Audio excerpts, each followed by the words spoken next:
Welcome everyone to June 2026.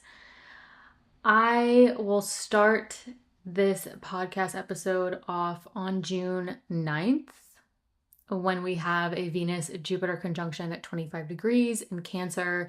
I wanted to start June off on a more positive note. We have both benefics, one being exalted in Cancer. So hopefully some good news, some good things. And I will touch a little bit on the Uranus square the nodes. So Uranus will be squaring the nodes exact on June 12th. I have a whole separate podcast episode on that goes into a little bit more detail, some other aspects, transits leading up to it, happening after it, that give more context, give more clues as to what it could really mean for you based off rising sign. So I'm not going to go into too much detail on Uranus squaring the nodes in this monthly because I want to spend more time on the other transits that are going on, particularly Chiron entering Taurus. We get a little taste of that this month. Chiron will retrograde back into Aries in September of this year. So we get, the little appetizer, the little taster of Chiron and Taurus, what that might mean for us starting this month over the next couple months. Some of the full moon activity, Jupiter entering Leo. So we are still seeing some major things unfold, even in June of 2026. So April, lots of momentum, lots of things happening for a lot of us. May, that carries forward. June, I think, is going to be a different feel, a different energy, where our focus is going to be shifting or starting to pull our attention into different areas that I will break down. But of course, this is not conclusive. I'm not going to go over every single transit, every single aspect. Certainly do not have your natal chart. If you know your natal chart, please refer to these transits and how it's interacting with your natal chart. If you have no idea what I'm talking about, don't worry about it. Just take what resonates and leave the rest. Let's dive in. Hi, Aries Risings.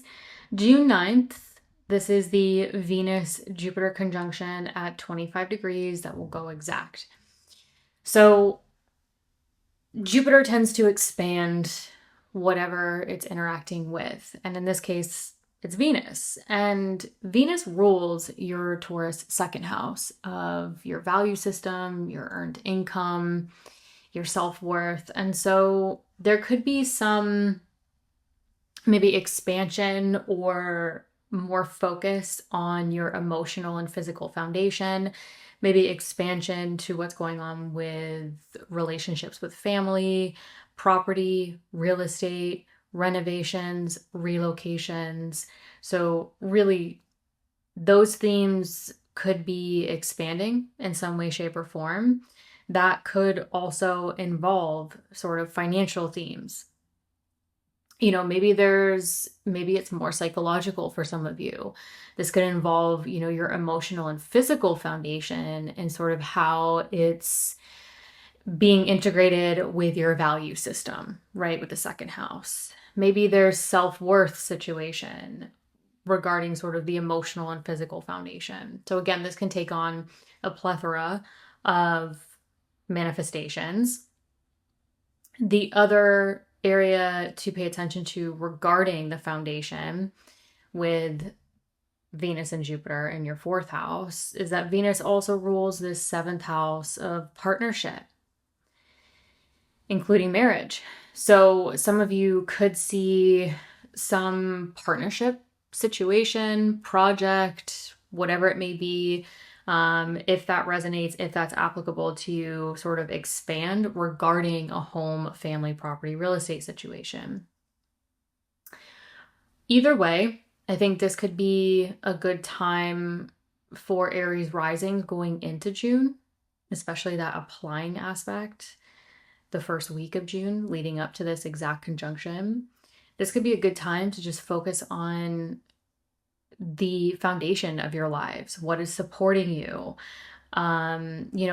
people you live with, relationships with family, property, real estate, and how you can create more love and value to that foundational area of your lives. Then we get to June 12th. And as mentioned in the intro, this is when we have the exact square that Uranus is making to the North and South node. So again, whole separate episode on this that goes into more detail, but basically this is where some of you could really start to feel the amplification or that the amplifying effects of innovation, change to your communication, exchanging information, your familiar environment. So siblings, extended family, neighborhood, community, short distance travel, your phone, your car, your laptop. Your third house is, those people, places, and things within your everyday familiar environment. And so Uranus could really be starting to increase the effects of what is playing out in this area, especially with the square to the North and the South node. So definitely pay attention to what could be increasing around innovation, change, even destabilizing effects to sort of the immediate environment that could be playing out with siblings, extended family. Some of you, depending on your natal chart, if your IC, is here, this could have additional home, family, property, real estate effects that this Venus-Jupiter conjunction could really be amplifying on top of it. So again, take what resonates, leave the rest. On June 15th, this is the new moon in Gemini at 24 degrees. And so again, this happens just a few days after Uranus makes that exact square to the North and the South node. So this could be sort of that an initiation of a new chapter, a new idea, a new opportunity that could be playing out with siblings, extended family, communication. Maybe for some of you, communication fields, technology, short distance travel, that could be playing into sort of the idea, the opportunity, the new something, right? This is a new moon that you really want to cultivate and build over the next 6 months. On June 19th, this is an important day because Chiron will enter your Taurus second house of earned income, your value system, self-worth. Again, Chiron will retrograde back into your Aries first house in September of this year, September 2026. So we really only get a couple months, the little appetizer, the little taste of what Chiron might start to feel like in Taurus. But this could give you the taste of the evolution that might start to take place around your money, your income, your material possessions, your self-worth, that I think with Uranus recently leaving your Taurus second house, the past, say, roughly the past 7 years, for a lot of you, what has destabilized, innovated, changed regarding how you make money, finances, self-worth, value system, all of those things, that now Chiron's coming in and saying, how are we going to really integrate what has happened over the past 7 years financially for a lot of you, and really fostering that process of evolution and integration in this area that Uranus has destabilized. So I think, again, this is just a couple months and then Chiron goes back into your Aries first house. So I would definitely pay attention to how your relationship to finances, self-worth, value system, material possessions has significantly been impacted for a lot of you the past 7 years, that now you might start to take on a whole new form of integration, evolution, and relationship too, now that Chiron is shifting or starting to shift into this area. June 29th. So when we get to the end of the month, we have a lot of activity. So June 29th, we have this full moon in Capricorn at 8 degrees. So full moon in Capricorn, full moon in your Capricorn 10th house, career, business, public recognition. What's fulfilling? So some of you could be sort of completing something could be coming to fruition. Maybe it's a work project, something career-wise. Some of you, this could also be a more energized, busy time around work. Sometimes what I've seen over the years is full moons in the 10th can just create a couple day period of just more focus, more energy, busyness around the career, the business, the public recognition. And if you're watching the full moon in the chart, that is the sun and the moon in opposition. So some of you could also see a lot going on foundationally with home, family, and having to balance that with what is kind of coming to fruition or really pulling your attention or being illuminated around what feels fulfilling, career, business, public recognition themes. And additionally, on June 29th, Mercury will station retrograde at 26 degrees in that Cancer 4th house of home, family, property, and real estate. So this full moon has a lot of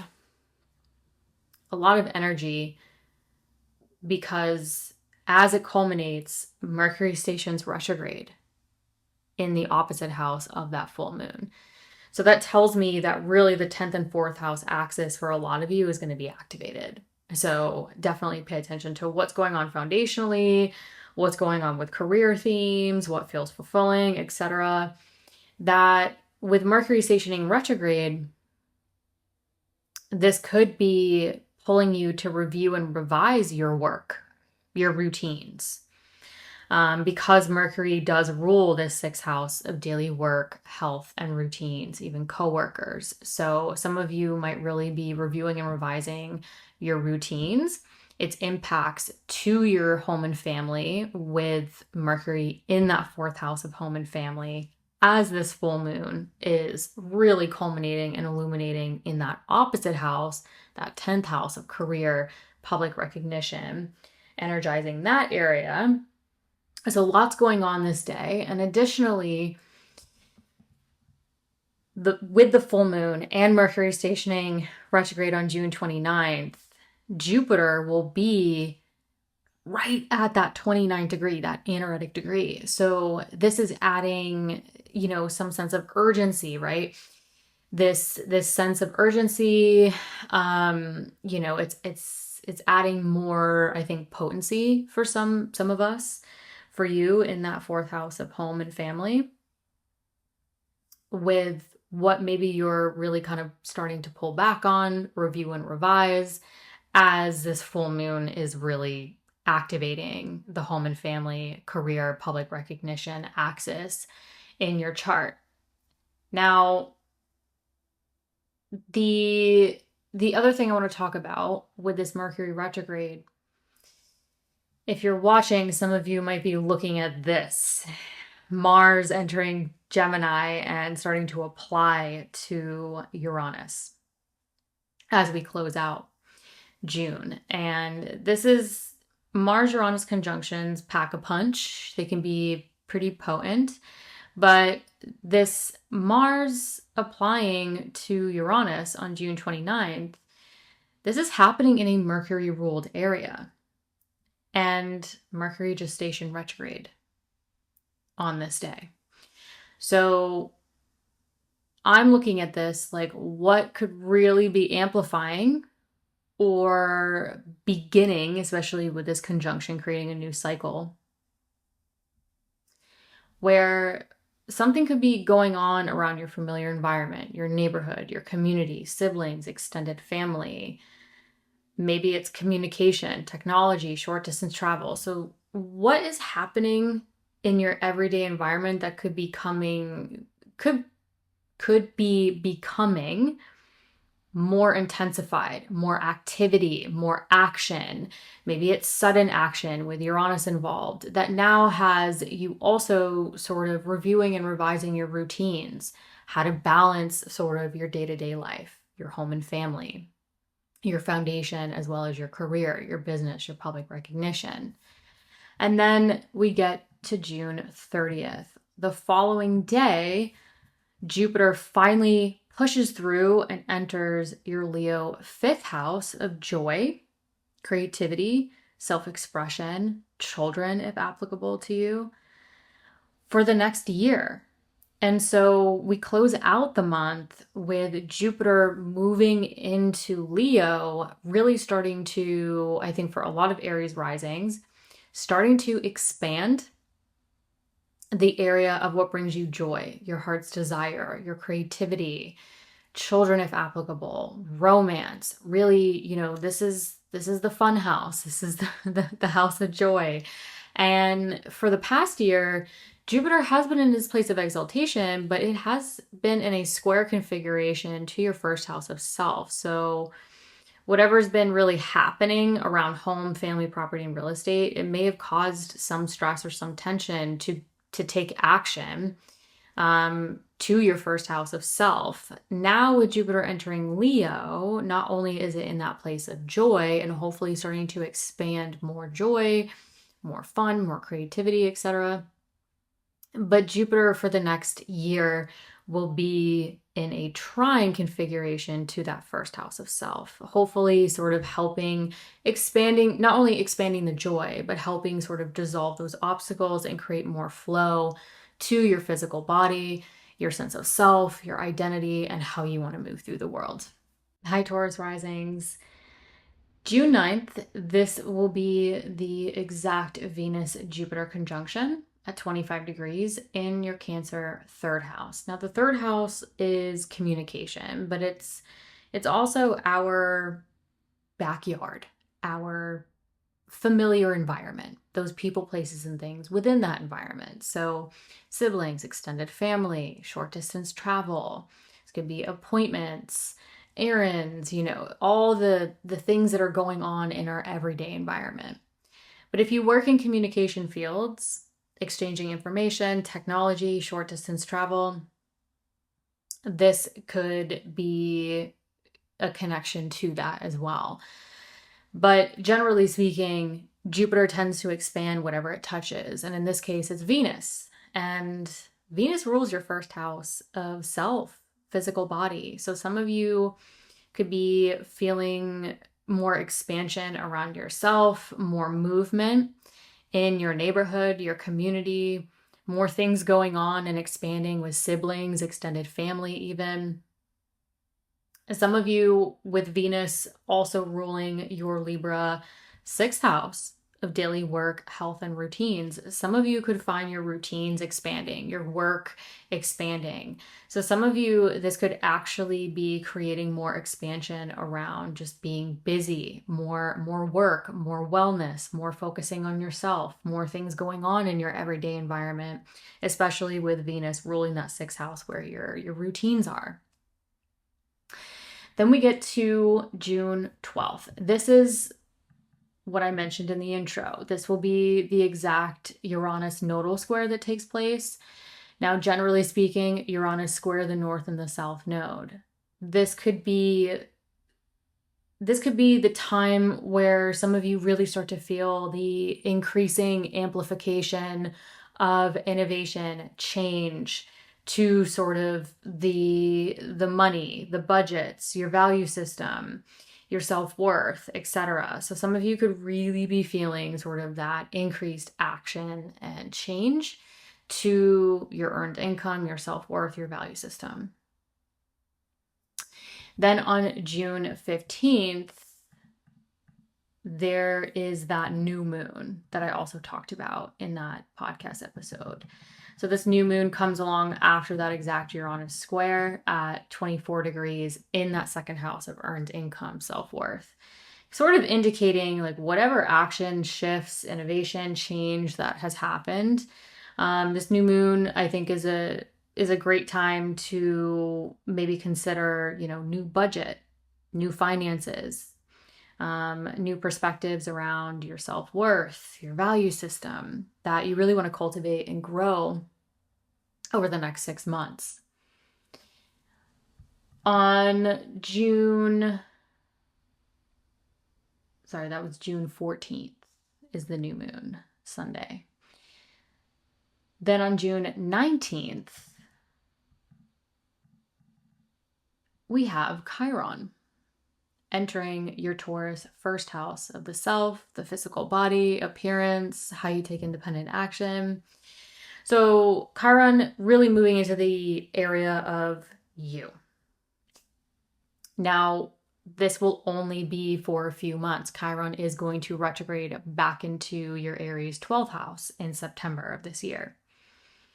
But for a few months, we'll get a little taste. And I think putting this into perspective a little bit, not too long ago, Uranus made its final ingress out of your Taurus first house of self, where it was for roughly the past 7 years.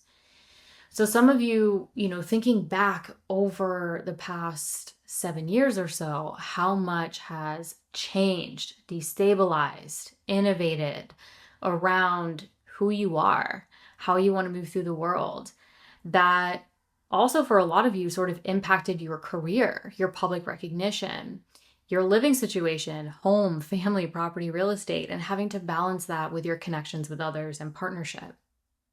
So because Uranus was not only going through your first house for roughly the past 7 years, where it made its final goodbye to that area, it was in an angular house. It caused a lot of change on top of Uranus really being the planet that can really cause a lot of innovation and change in and of itself.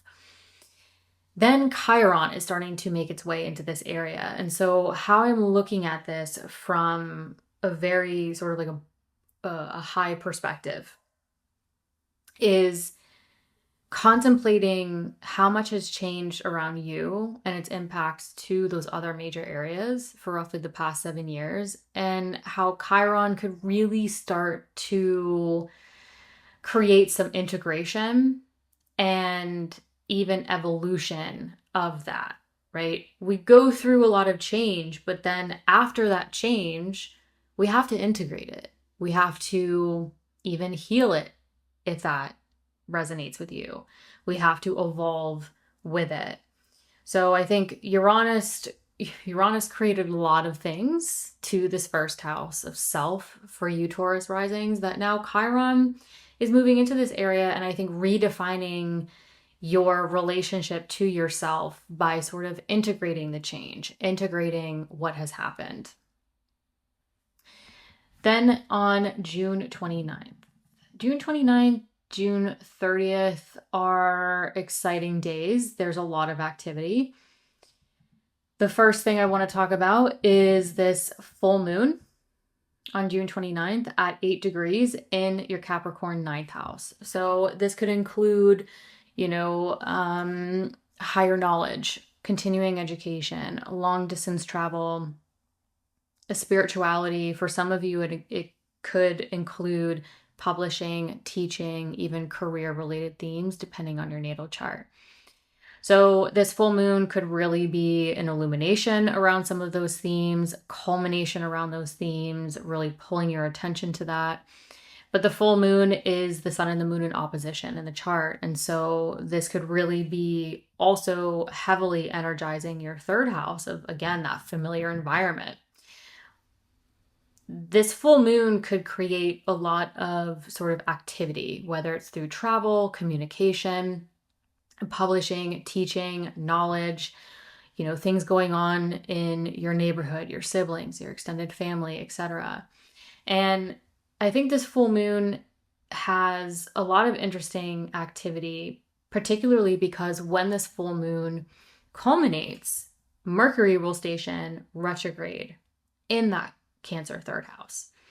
And so it's sort of like what is culminating, what is intensifying, especially with Jupiter at that anaretic, that 29 degree. Jupiter is really trying to push into Leo.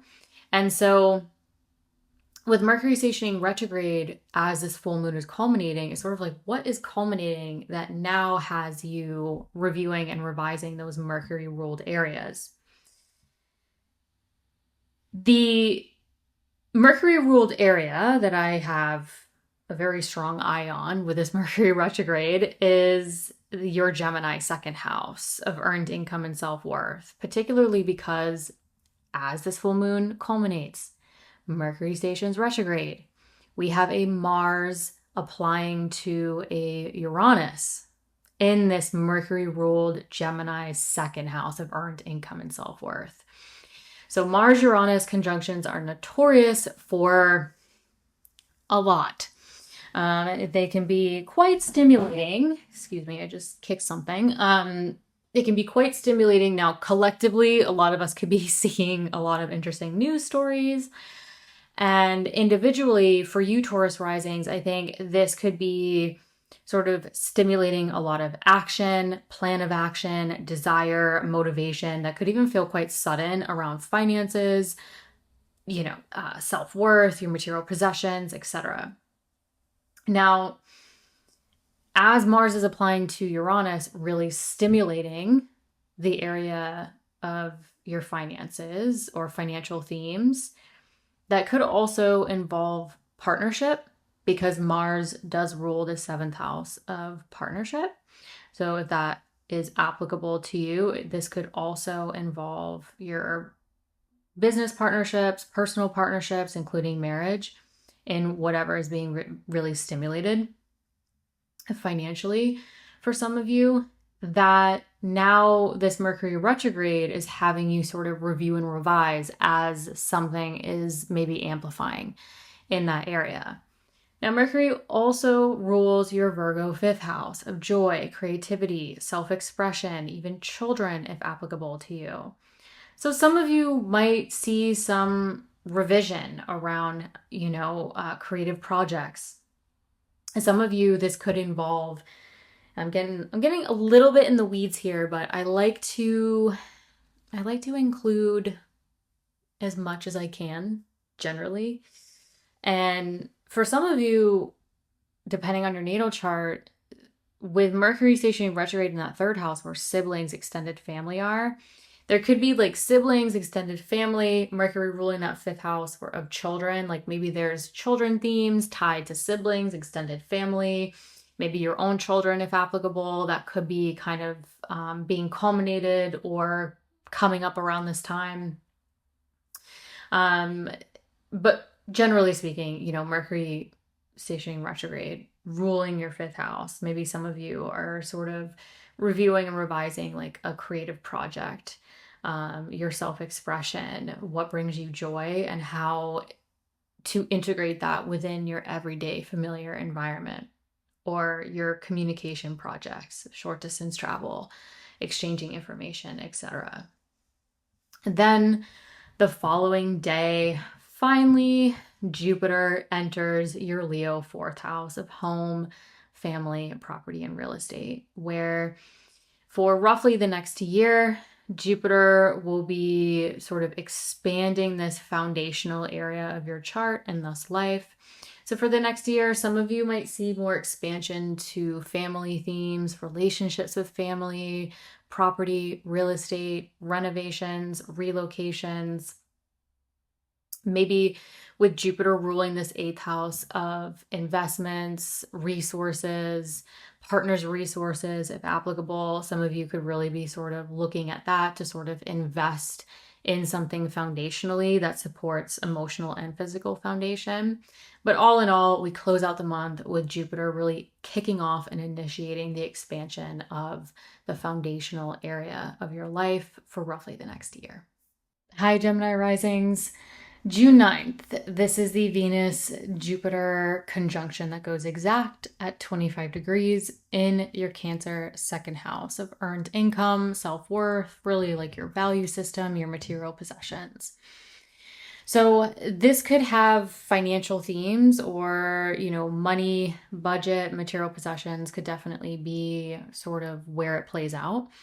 But generally speaking, Jupiter tends to expand whatever it touches. And because it is merging with Venus, and Venus rules your Libra fifth house of joy, some of you could be expanding more joy, more creativity, themes involving children, if applicable to you, where some of you might be sort of expanding your finances through creativity, through doing something that feels more joyful to you, or some of you could be spending money. So literally spending money on things that are enjoyable to you, that bring, pleasure to your life, that are fun, that are self-expressive. So either way, I think because this is in your second house of earned income, some of you, it could be sort of the expansion of maybe budgets or income, even self-worth. But with Venus ruling your fifth house of joy, I really particularly like this for Gemini risings. Like this might be a good time to enjoy yourselves. Now, Venus also rules your Taurus 12th house. Now, this is interesting because some of you might be doing something entirely different compared to the fifth house. The 12th house is your subconscious thought patterns, what's going on behind the scenes, solitude, sleep. So some of you might be expanding more time alone, more solitude, to invest in self-care, what's going on behind the scenes. Now, the other reason why I say this is because Mars will be going through this 12th house. Now, when Mars is transiting our 12th house, what I've seen over the years is that sometimes it can create insomnia, monkey mind, I like to call it, where there might just be a lot on your mind. There might be a lot going on behind the scenes. And so with Venus ruling over this area that Mars is going through, that has the potential to kind of really rev up your mind. Some of you might have like a lot of financial themes on your mind, how to expand it, how to create more value and expansion to those areas. And for some of you, maybe you're thinking of ways to sort of expand your finances, to expand more joyful things in your life. So again, take what resonates, leave the rest. Really, with Venus ruling two very different areas of your chart, I think some of you might be, out and about, doing like fun things, and maybe with your children if applicable. And then some of you might be really kind of working behind the scenes on something that's playing into where you want to expand and create more value and abundance. On June 12th, this is the exact Uranus nodal square. Totally separate episode on that. But again, generally speaking, some of you could really start to feel the effects of Uranus in your first house of self. So Uranus square the nodes at that point of that north bending, that point of increase. A lot of you could feel the increasing innovation and increasing change around your sense of self, or the desire to innovate and change your sense of self, how you take independent action. And that can involve a lot of action and change also coming from career themes or home and family themes to also look out for.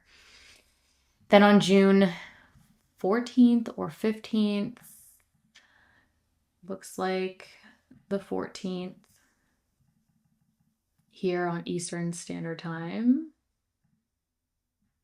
there will be this new moon at 24 degrees in your Gemini first house of the self, the physical body. So again, this new moon is coming along after the exact Uranus nodal square. So whatever action, whatever is shifting and changing around this time, this new moon comes along. And I think this is a good time to kind of say, based off of what's unfolded, how do you really want to really establish a new chapter around your sense of self, your identity, how you take independent action, who you want to be, what you want to cultivate around you, how other people view you even over the next 6 months. Then on June 19th, we have Chiron entering your Taurus 12th house. Now, this is only for a few months. Chiron will back it up into your Aries 11th house in September of this year. So this is really just a couple months where you get a little bit of that taste. But to put things into perspective, Uranus, not too long ago, made its final exit out of this Taurus 12th house. Uranus was in your Taurus 12th house for roughly 7 years, really causing a lot of innovation, change. I know a lot of Gemini risings that did a lot of subconscious work, a lot of awakening, a lot of, things going on behind the scenes, mentally, etc. That created a significant amount of change. And so this could be a good time to think back over the past 7 years. How much has changed mentally, your subconscious thought patterns, how much you've sort of really gone deep even with those mental thought patterns, what was going on behind the scenes that you've had to untangle and work with for the past 7 years. That now Chiron starting to move into this area, I think, is sort of the integration and evolution of that. I think Chiron moving into the area that Uranus just left and really caused a lot of change and uprooted a lot of things, even mentally for some of you. Chiron coming into this area, I think, is sort of, Chiron's the wounded healer. Like what will be healed over roughly the next 4 or 5 years? What will be evolved in this area based off of how much has changed? So I think some of you could start to see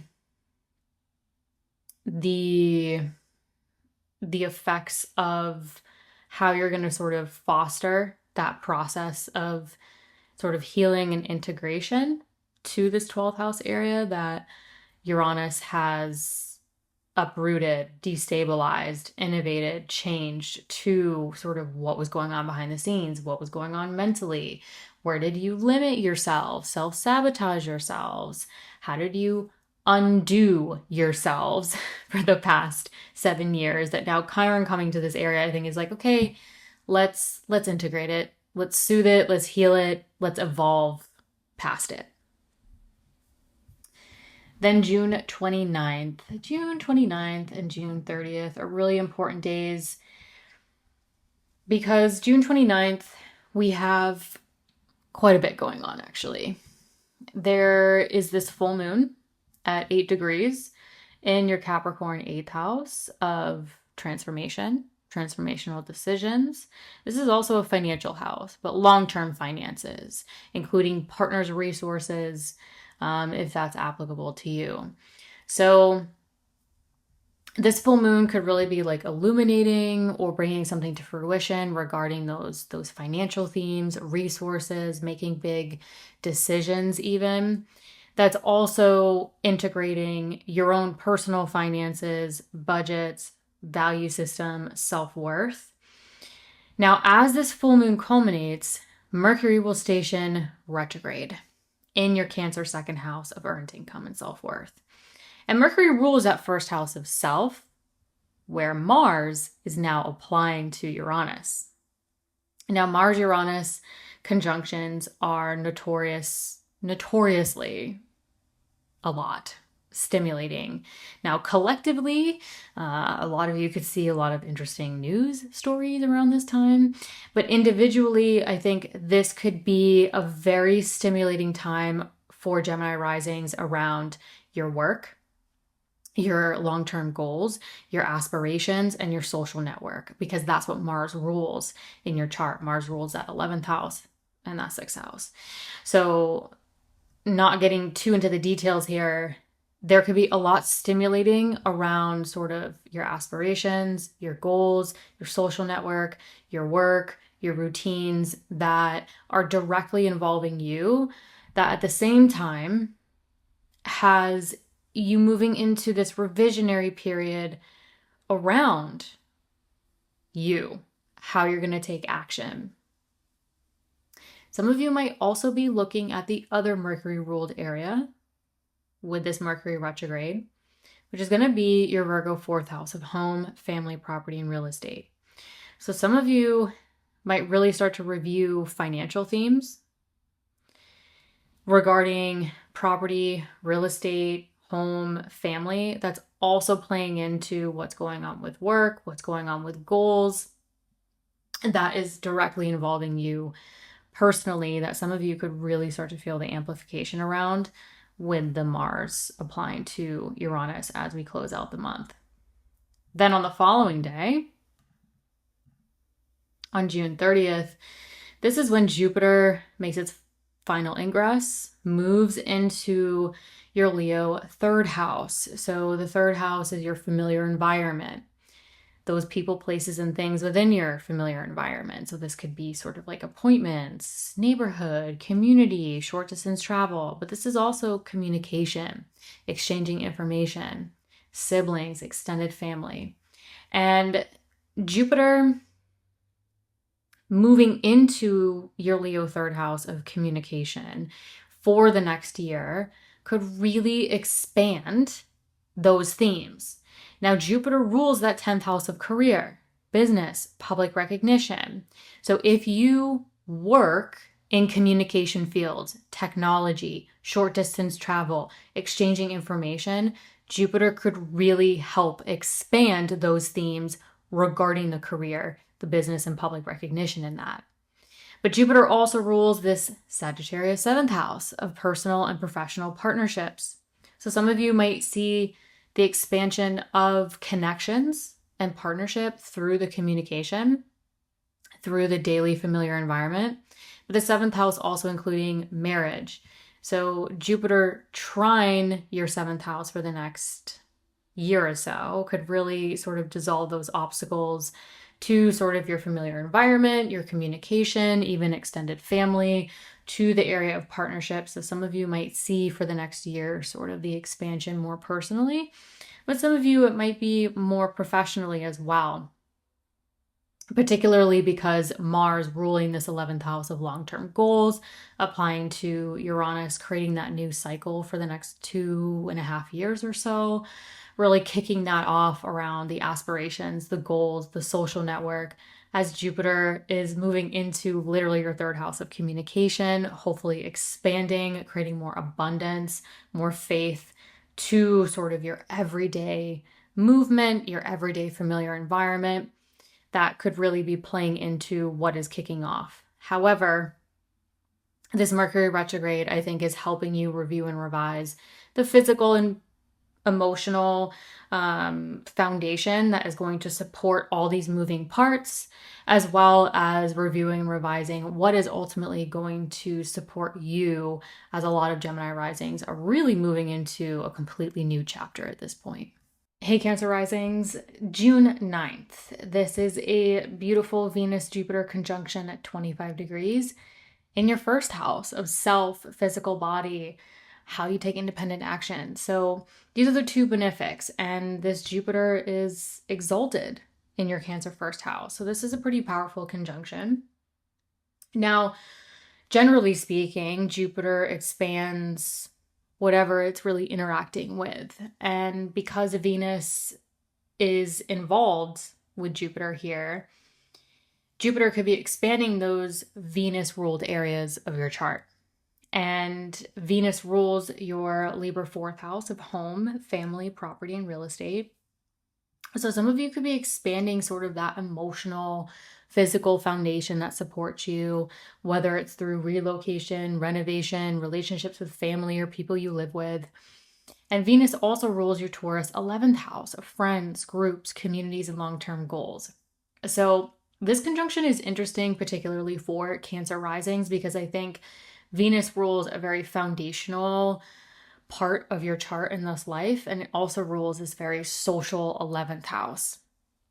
So some of you, the expansion and the focus might be very foundational. You know, what is really supporting you? And some of you might be really expanding your sense of self, you know, expanding more time or creating more value to friends, groups, communities, and your long-term goals as you move into June.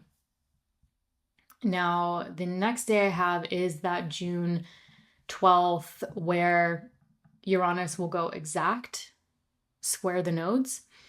So Uranus will square the nodes exact on June 12th. Again, have a totally separate podcast episode on this. It goes into a lot more detail.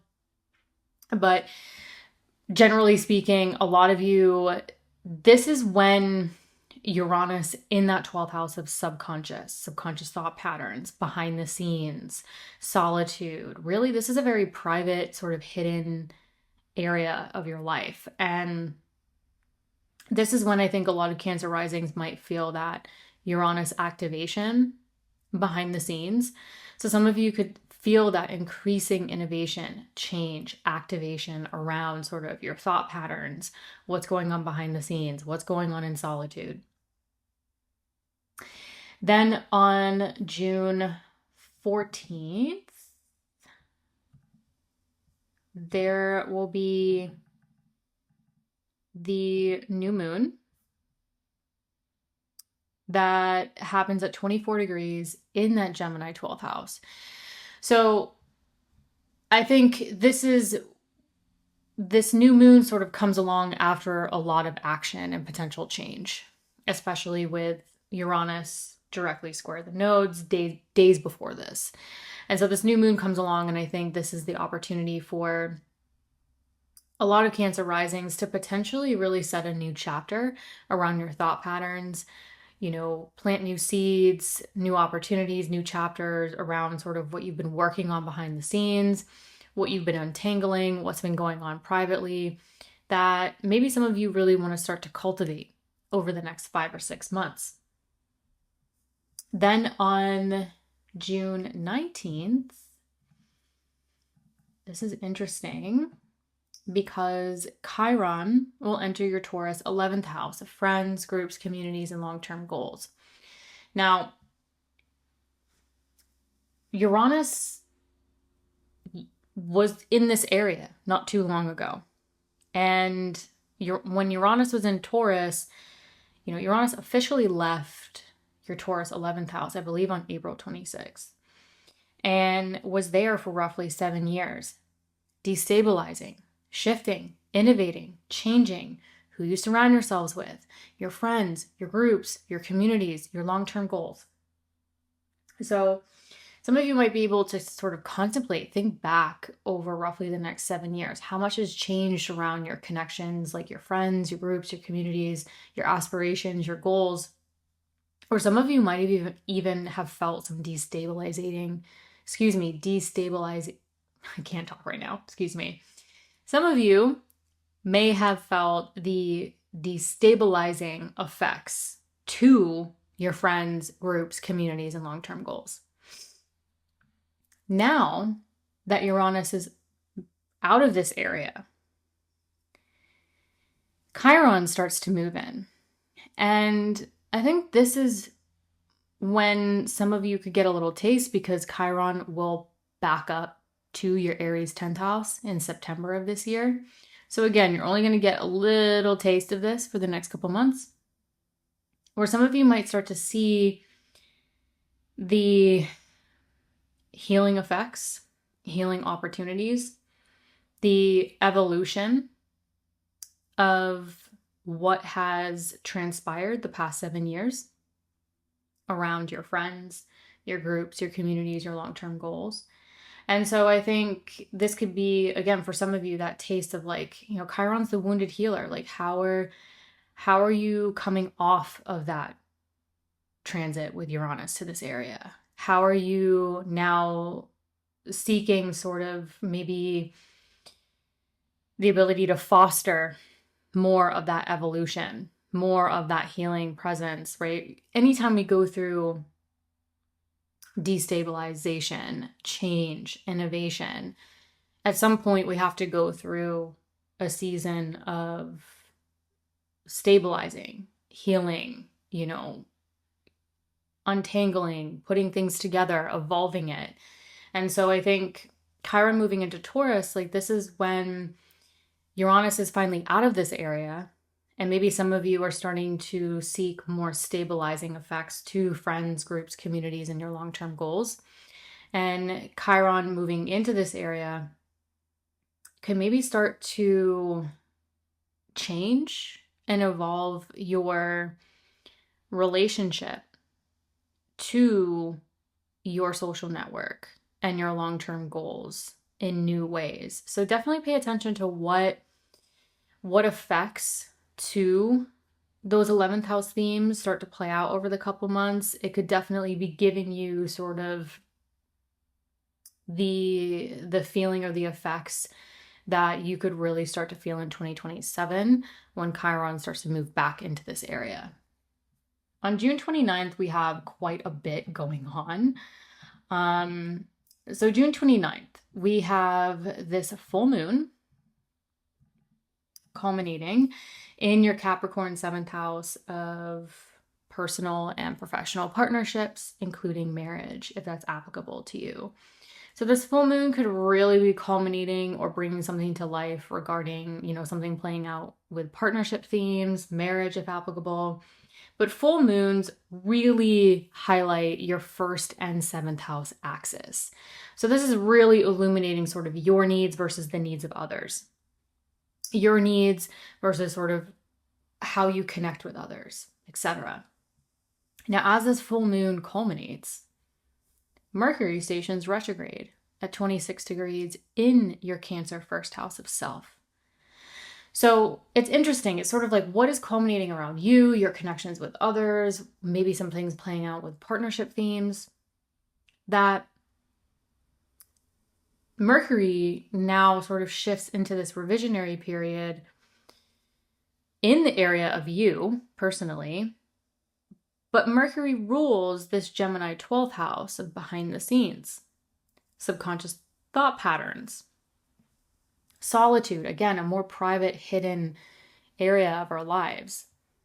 That Mars is now pushing up against Uranus in this area. Now, Mars-Uranus conjunctions tend to be quite stimulating. Collectively, a lot of you could see some interesting things going on in the world, but individually, I think this Mars-Uranus conjunction for some Cancer risings could heavily involve one of two areas. The first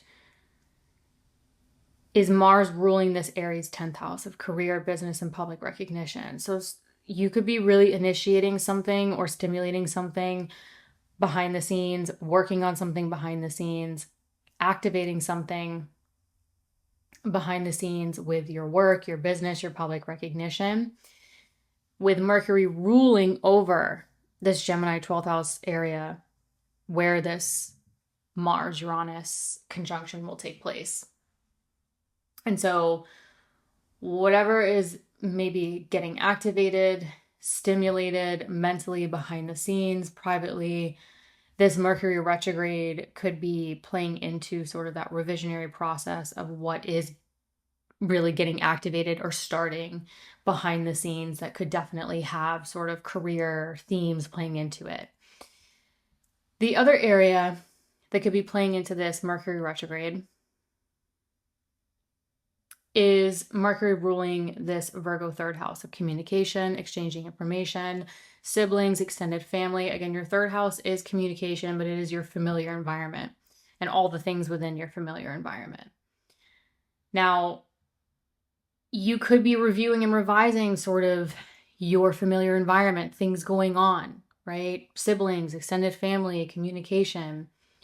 That this Mars-Uranus conjunction building in this other Mercury-ruled area could be connecting your 5th house of children, if applicable. Joy, creativity, self-expression.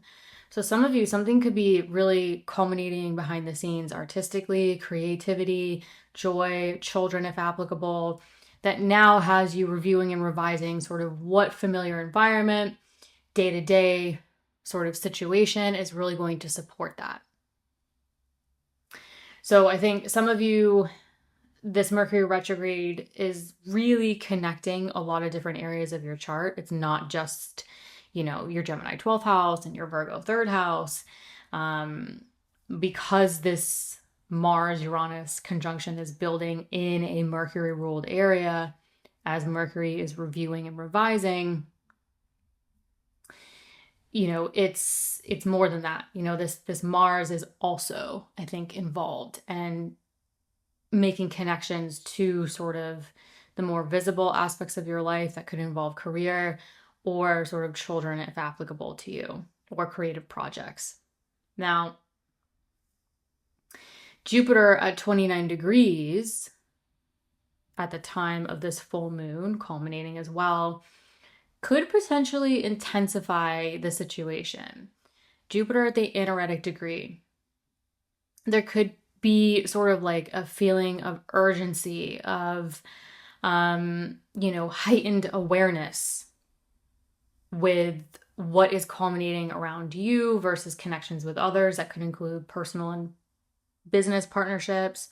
That has you sort of reviewing and revising what is going on behind the scenes that could be career related, or what is going on in your day-to-day familiar environment that you need to take care of that could be playing a part in this culminating effect or culminating situation. Then on June 30th, we get to finally close out the month with Jupiter entering your Leo 2nd house of earned income and self-worth. This could definitely be a welcome transit for Cancer risings, because Jupiter is the planet of expansion, and Jupiter going through your 2nd house for roughly the next year, starting on June 30th, closing out this month, could really start to, push more expansion to your earned income, your budget, material possessions, value system, and self-worth moving forward. Hey, Leo risings. June 9th, this is the exact Venus-Jupiter conjunction at 25 degrees. This one's a little interesting because it's happening in your Cancer 12th house, which is a very private, hidden, behind-the-scenes house. And Venus rules your Taurus 10th house of career, business, public recognition, or what brings you fulfillment. And Jupiter tends to expand whatever it touches, for better or worse. But these are the two benefics. So, and Jupiter is in its place of exaltation.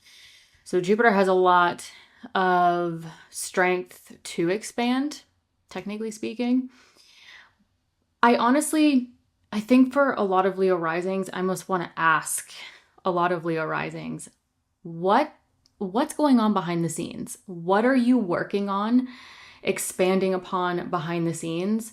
What is even mentally weighing on you, internally weighing on you regarding what you really want to expand with your career, your business? Maybe some of you are really heavily focused on working on something behind the scenes, untangling something behind the scenes regarding the career, but maybe wanting to expand upon what feels more fulfilling to you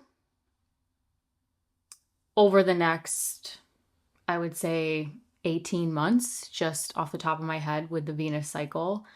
So some of you could be really initiating something to expand upon, yes, maybe the career projects, working behind the scenes, or just what is really going to work for me at this stage in my life? What is going to feel more fulfilling to me? And I think for a lot of Leo risings, this is going to be maybe more private. You may be sort of really working on this privately, working on this mentally, working on this behind the scenes. Now, Venus does also rule this Libra third house of communication. So maybe some of you are communicating behind the scenes to sort of untangle something, communicate something behind the scenes, even regarding like career projects, public recognition. But the third house is also, siblings, extended family. So again, I'm just kind of going through all the themes and thinking of all the possibilities here, where maybe some of you are sort of working on something or, dealing with something privately with siblings, extended family. Now, if you know your natal chart and your IC is in your Libra third house, this could have home, family, property, real estate themes heavily integrated or involved with what you're trying to expand, what you're trying to untangle, or really initiate behind the scenes. So I think a lot of Leo risings might be really initiating something behind the scenes regarding something more public, or initiating something behind the scenes to sort of work on something foundationally in your lives. Now,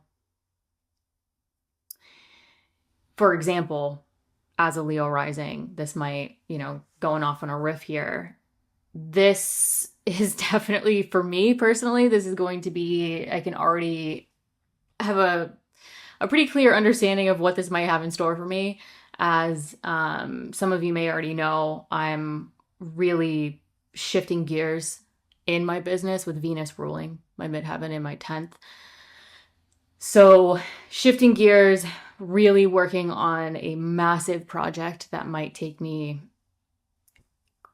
close to a year to build, maybe more. So with the Venus cycle being sort of 18 months, that might be kind of playing into it, but we'll see. So that's just kind of an example of where you might be expanding upon that. Now, Jupiter does rule this Pisces 8th house. So this also might involve sort of long-term financial themes, payouts, resources, partners' resources. With Jupiter ruling this 8th house, this is where I put transformation, right? And transformation sometimes involves making big decisions. So whatever you're working on behind the scenes also might involve having to make a big decision in order to initiate this for some of you.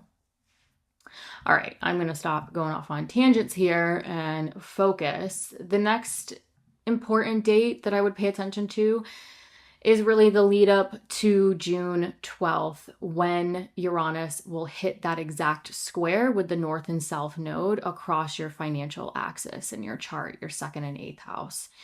So some of you might really start to feel the amplification of the effects of Uranus in your Gemini 11th house. So some of you could see increasing innovation, changes, maybe even a little destabilization as we get deeper into May, certainly into June, regarding what is shifting and changing around your social networks, who you surround yourselves with. And for some of you, this might heavily involve a long-term goal, a dream, an aspiration. Now, remember what I said about this Venus-Jupiter conjunction in your 12th house and Venus ruling this 10th house of career. So for some of you, this might be sort of that get up and go, that jolt, right? Uranus is definitely like lightning. It can happen suddenly. So some of you might really be taking the action, especially with Uranus square, right? Squares are opportunities for action to create that tangible change. So some of you might be really initiating something regarding a career project, something that feels more fulfilling to you with this Venus-Jupiter conjunction behind the scenes. And Uranus might be really amplifying the long-term goal, the dream, the aspiration regarding that situation for some of you. So that might be kind of how things congeal, how things work together. So again, the other things I would pay attention to is like, how are your personal and professional social networks shifting and changing, or maybe starting to change. Maybe some of you are contemplating, maybe there's something new going on with work or career or something that feels more fulfilling, and that is naturally going to innovate and change maybe some of your connections, your communities, your groups, your friends. Now, some of you may be observing things happening with your friends. So if some of you are like, I'm really not feeling, this, take what resonates, depends on your natal chart. But if some of you are like, I'm a steady Eddie, I'm riding this wave, I feel okay. Some of you with Uranus in that 11th house of friends, groups, communities, square the north and south node, you might quite literally be seeing something completely shift and change with your friends in their personal lives that requires you to maybe help, maybe take action. So again, don't underestimate that this is not just about, we're either in it or we're watching it. So also consider that as well. The next point I want to talk about is June 14th. So Sunday, June 14th, this is that new moon. And again, I talk about this new moon in the podcast episode where I just talk about Uranus squaring the nodes. But generally speaking, I think this new moon, happening after Uranus hits that exact square with the north and south node. We also have a lot of other interesting squares leading up to it that are opportunities for action and change. And then this new moon comes along in your 11th house of friends, groups, communities, and long-term goals. So maybe there's some shifts, some change around your dreams, your aspirations, maybe certain connections, groups, communities. And then this new moon comes along, and some of you might be really establishing sort of a new connection, a new group, a new dream, a new aspiration, a new long-term goal. So definitely pay attention to what is shifting and changing leading up to this, and how this new moon might really help you sort of plant those metaphorical seeds that you really want to cultivate and grow over the next 6 months. Especially because that full moon, as I talk about in that separate podcast episode, the full moon in Gemini this year will actually be merged. It will be conjunct with Uranus. So this is like a really, I think, juicy, potent time to, especially for Leo risings, set those goals. You may not know how you're going to get there, but this might be that first step towards that direction. Then we get to June 19th. And this one, I have my eye on this one for Leo risings because Chiron is moving into a very, it's been in a visible area of your chart in Aries for a while, but with Chiron going into your 10th house of career, business, public recognition, Chiron is the wounded healer. And so I think a lot of people are going to freak out about this, kind of feel really uncomfortable with this, but Chiron is not all bad. And Chiron moving into your 10th house after Uranus has recently spent about 7 years destabilizing, changing, shifting the career, the work, where you're going to go, what you're going to do, what feels fulfilling for literally the past 7 years. Now Uranus has made its final exit out of the area of career or what is fulfilling to you. And now Chiron's going to start moving into this area. And I find that really, really fascinating because it's sort of like what was so destabilizing or changed. Maybe some of you changed jobs a lot. Maybe some of you moved a lot, and that required you to really innovate the work that you do, your business, what feels fulfilling, etc., etc. I certainly know I have as a Leo rising. And Chiron is now moving into this area. And I think this is sort of the integration, maybe the healing, the ability to step into more of a mentor, more of a guide.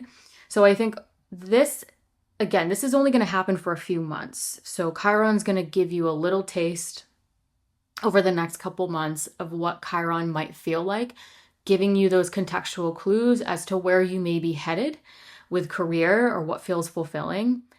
And then Chiron in September of this year is going to back up into this Aries ninth house, wrapping up that story. And then eventually, I believe in 2027, make its final ingress into this area. So this is, I think, a very important time for Leo risings to see how things, you might get that appetizer, you might get that little taste over the next couple months of where you're headed, what it might feel like, what you might be working with Chiron there. But I think if you think about it, I think a lot of Leo risings, if you experienced a lot of change and destabilization and, unexpected things that also influence like a living situation, partnerships, lots of different things with it being in that angular house for the past 7 years.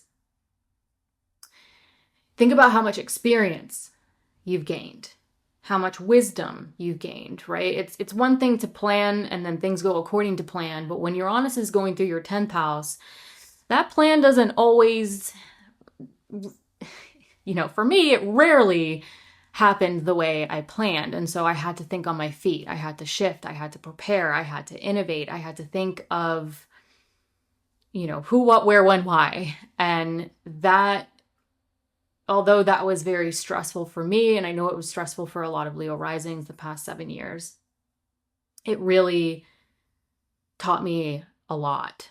It taught me a lot about myself. It taught me a lot of, how to pivot, how to shift, how to change, how to adapt. And Chiron is sort of Chiron being the wounded healer. I wonder if a lot of Leo risings are going to move into more positions of guiding people, mentoring people, given what has transpired. So it's, I think that's a possibility for a lot of Leo risings of like, you might be changing your relationship to your career to maybe support other people going through a lot of change and unexpected shifts and changes in their lives. So I think that's a possibility. I think if you're if you're already a mentor, a coach, a healer, a therapist, really anything where you're helping people, you're healing people, health-related fields even, this could be a time that could be actually quite beneficial for a lot of Leo risings because Chiron really embodies a lot of those themes as well. And so Chiron is really going to that height of your chart. So all in all, pay attention to what is really that transition period over the next couple months, because you might be revisiting it, you might be coming back to it, or it might be giving you sort of those contextual clues as to what you're going to work with when Chiron makes its final ingress into your 10th house. Okay, getting to the end of the month.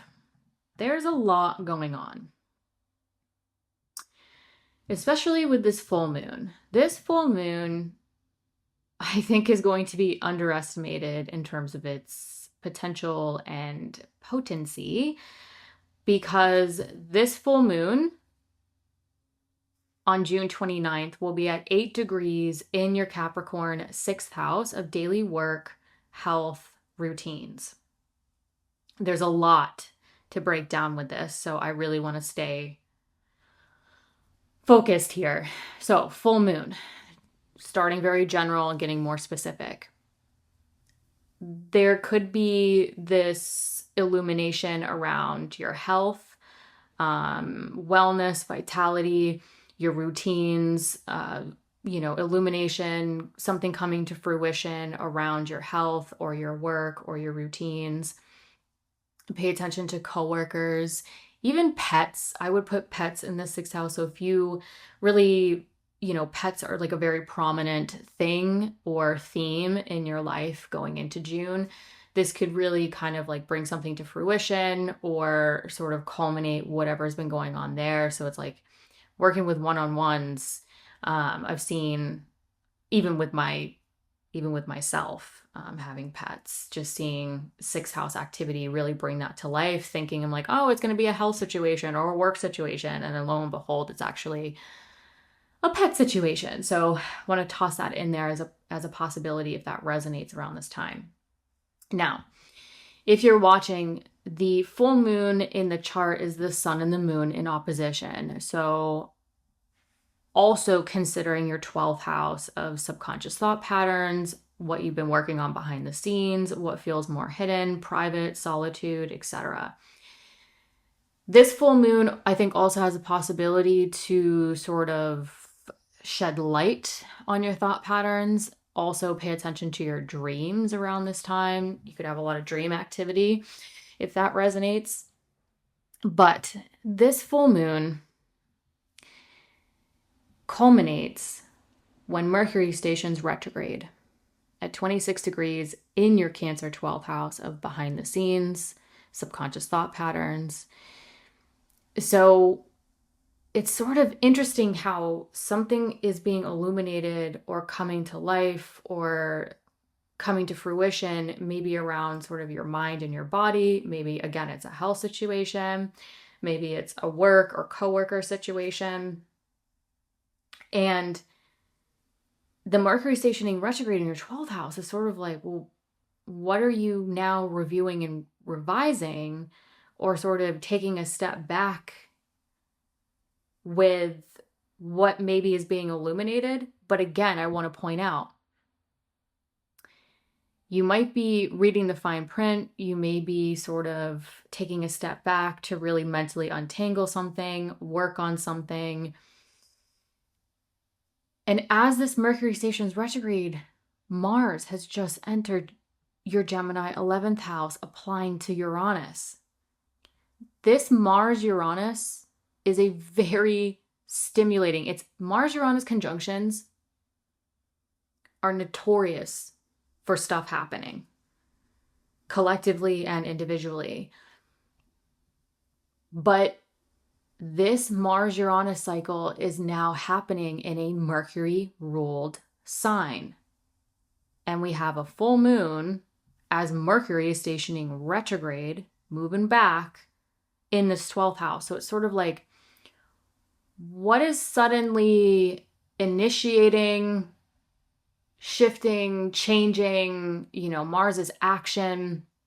So some of you could be really suddenly seeing something happen. This could transpire among like friends, groups, communities, long-term goals that might involve something foundationally in your lives.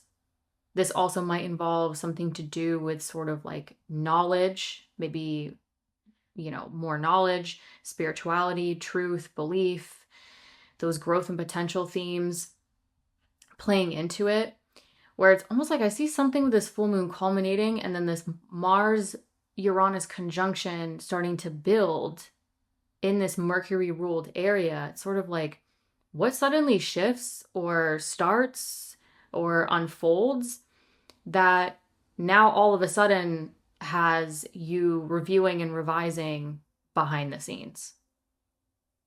And so that's how I see this with the Leo rising. I hope that makes sense. I hope that translates. I really want to kind of hit this home because I think this is going to resonate for a lot of Leo risings around this time, where you are initiating sort of this new Mars-Uranus cycle for the next 2.5 years regarding a dream, an aspiration, a long-term goal that might require you to also consider something with home, family, property, real estate, as well as sort of your overall growth and potential. That now this Mercury retrograde is saying, okay, well, what do I really have to review and revise privately, kind of behind the scenes, to accommodate everything that is transpiring around this time? Mercury also rules this Virgo second house of earned income and self-worth. So for some of you, this might be reviewing and revising finances, financial budget, your value system, your self-worth, as it seems like a lot is being energized at the very end of June with this full moon on June 29th. And then on top of it, we have Jupiter at 29 degrees at that anaretic degree. And I think with planets at the anaretic degree, there can be this like temporary feeling of urgency. So I think this Jupiter at 29 degrees on the day of the full moon is adding a sense of urgency or increasing that energy that the full moon can often increase around this time. Again, for you, it could be really, maybe something is being energized or illuminated around like your routines, your health, your work, that now has you sort of reviewing and revising, okay, well, how do I really initiate this goal, the social network situation, or a financial situation around this time. So I think this could be a very strong end to June. Then on June 30th, literally the next day, Jupiter will enter your Leo first house of the physical body, yourself, your identity, how you take independent action, how other people view you. And so for the past year, Jupiter has been working behind the scenes. And now Jupiter has entered your first house where it's you. It's your physical body. It's visible to you now. It was really working maybe more mentally, maybe behind the scenes. And now Jupiter has sort of like birthed into your first house where it's visible to you, it's visible to other people. And Jupiter will be here for roughly the next year. And Jupiter rules your Sagittarius fifth house of joy. So some of you might feel that really strong shift at the end of June into July around expanding your sense of self, expanding your self-expression, your creativity, what brings you joy. Some of you, it might be through your appearance, it might be through your work. Jupiter also rules this Pisces 8th house, transformational work, transformational goals, long-term financial themes, resources. So some of you might be sort of making adjustments to sort of investing in yourselves, investing in the expansion, your self-expression, all of those things.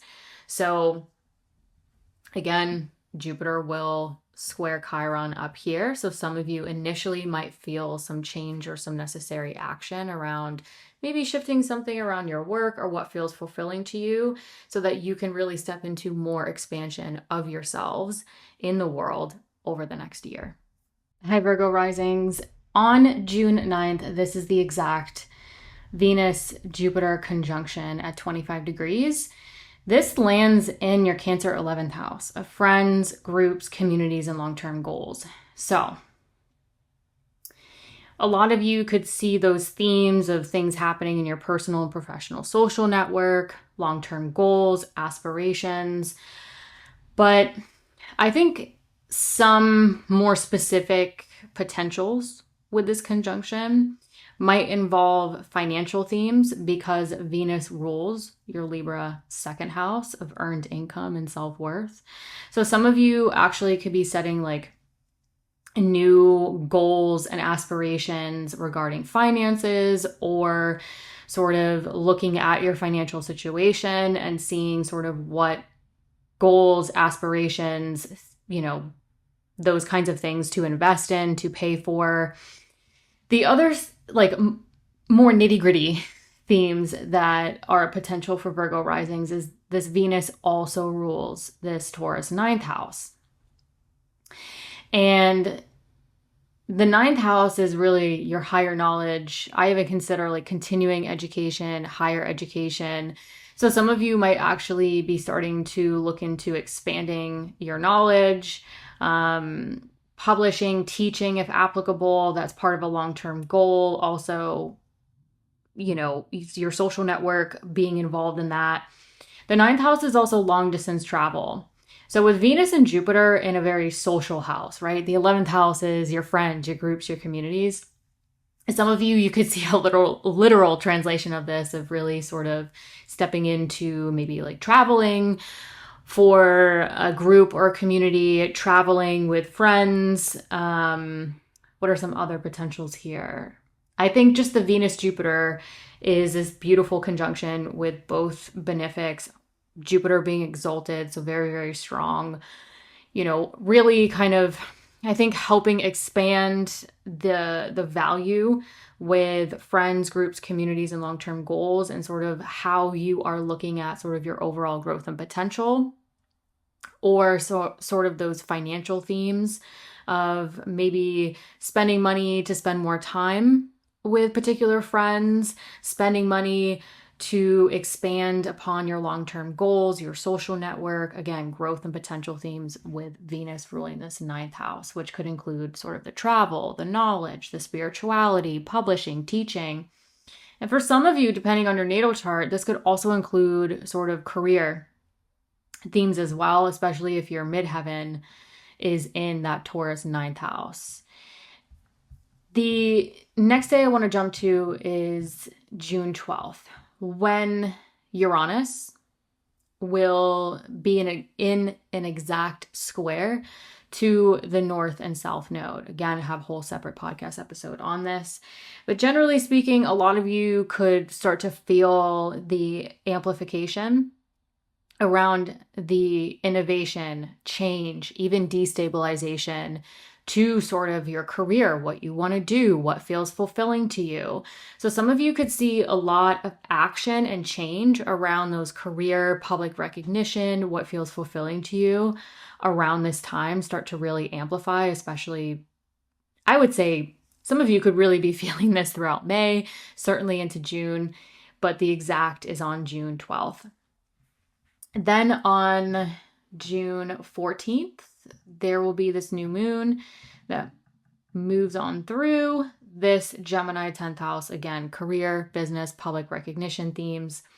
So this new moon kind of comes along at an interesting time after Uranus squares the nodes exact. There's also a lot of other squares going on leading up to this. So I think going into June, there's a lot of opportunity for sort of the action, the change, the movement, and certainly with Uranus square the north and south node. But then this new moon sweeps through your 10th house. And I think this is a time where, based off of what has changed, what action's been taken, what's really been amplified, this new moon is the time of setting the new chapter, the new idea, the new project, the new something after. For many of you, maybe some things have changed, or you're kind of shifting gears regarding the work that you do, what feels fulfilling. And this new moon is the time where maybe some of you are initiating something, stepping into sort of a new chapter, a new path, a new plan with those themes that you could really cultivate over the next 6 months. On June 19th, this is when Chiron moves out of your Aries 9th house and officially moves into your Taurus 9th house. 9th house, I like to think of growth and potential themes that for some of you could be career related, but more specifically, again, for those of you who are new to astrology, 9th house is like the higher knowledge, the long distance travel, the spirituality. It can also include things like publishing, teaching, if that's applicable to you. So Chiron moving into your Taurus 9th house, what has really changed, innovated the past 7 years with Uranus going through your Taurus 9th house? That now Uranus is out of this area and it's moved on to your 10th house of career and public recognition. But for roughly the past 7 years, Uranus has been moving through maybe changing your beliefs, changing your truth, changing your knowledge, your education. Maybe there's been, a lot of awakening around culture and travel and growth and potential. And Chiron is now moving into this area. And I think this is going to give sort of like a couple months of those contextual clues as to what Chiron could really bring as we get into 2027.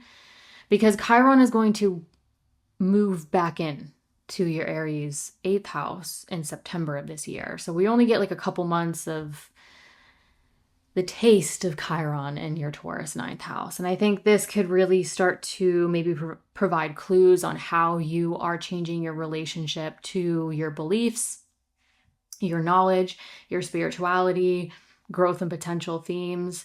Some of you could really change your relationship to like your faith, your religion, your spirituality. You could heal through it. You could heal others through it. Some of you might really change your relationship or get those contextual clues to sort of knowledge, higher knowledge. Publishing, teaching could take on sort of new flavors, especially if you're in publishing or you're a teacher of some sort. This could, Chiron moving into your Taurus 9th house could really shift how you teach, how you publish, how you write. It could change your relationship to it. Some of you might actually step into more mentorship, more guide, if you're teaching, publishing, traveling, any of those themes. So all in all, definitely pay attention to maybe some of those themes that come into your consciousness over the next couple months with Chiron moving into this area. And that might give you some clues as to what you're really going to start working with in 2027 when Chiron makes its final ingress into this area. Then on June 29th, the end of June, there's a lot of activity, the end of June. So June 29th, we have this full moon at 8 degrees in your Capricorn 5th house. Now, this is a full moon in the area of joy, creativity, self-expression, romance, children if applicable to you. So the 5th house, I like to think of the 5th house as the fun house. And this full moon could really be sort of illuminating maybe something more enjoyable, maybe illuminating something regarding your children if applicable. Something could be coming to fruition regarding artistry, creativity, if that resonates with you around this time.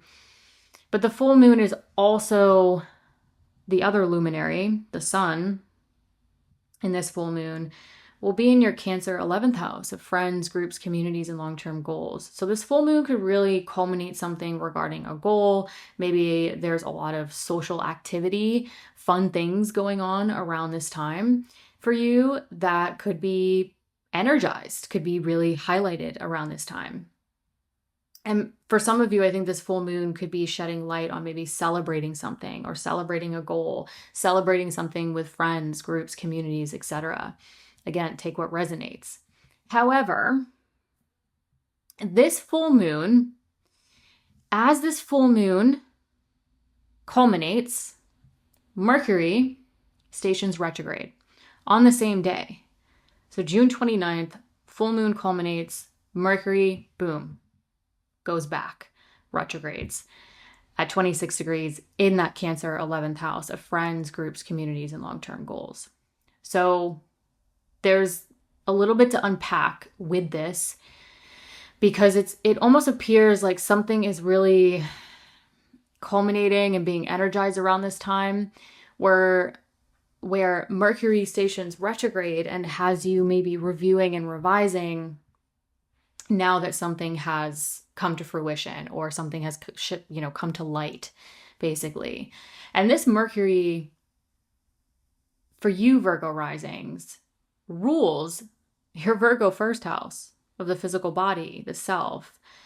So maybe something happens and culminates or comes to fruition, and it puts you into a season of reviewing and revising, is this right for me? How is this going to work for me? How can I perfect this a little bit or work with this? Maybe some of you are reviewing and revising your personal needs, how you want to take independent action regarding a goal. What's particularly interesting for this, for Virgo risings as well, is that Mercury also rules this Gemini 10th house of career, business, public recognition, or what brings you fulfillment. And you'll notice as the full moon culminates, we also have Mars immediately applying to Uranus in your Gemini 10th house. And Mars-Uranus conjunctions are notorious for events. It can be very stimulating. This is really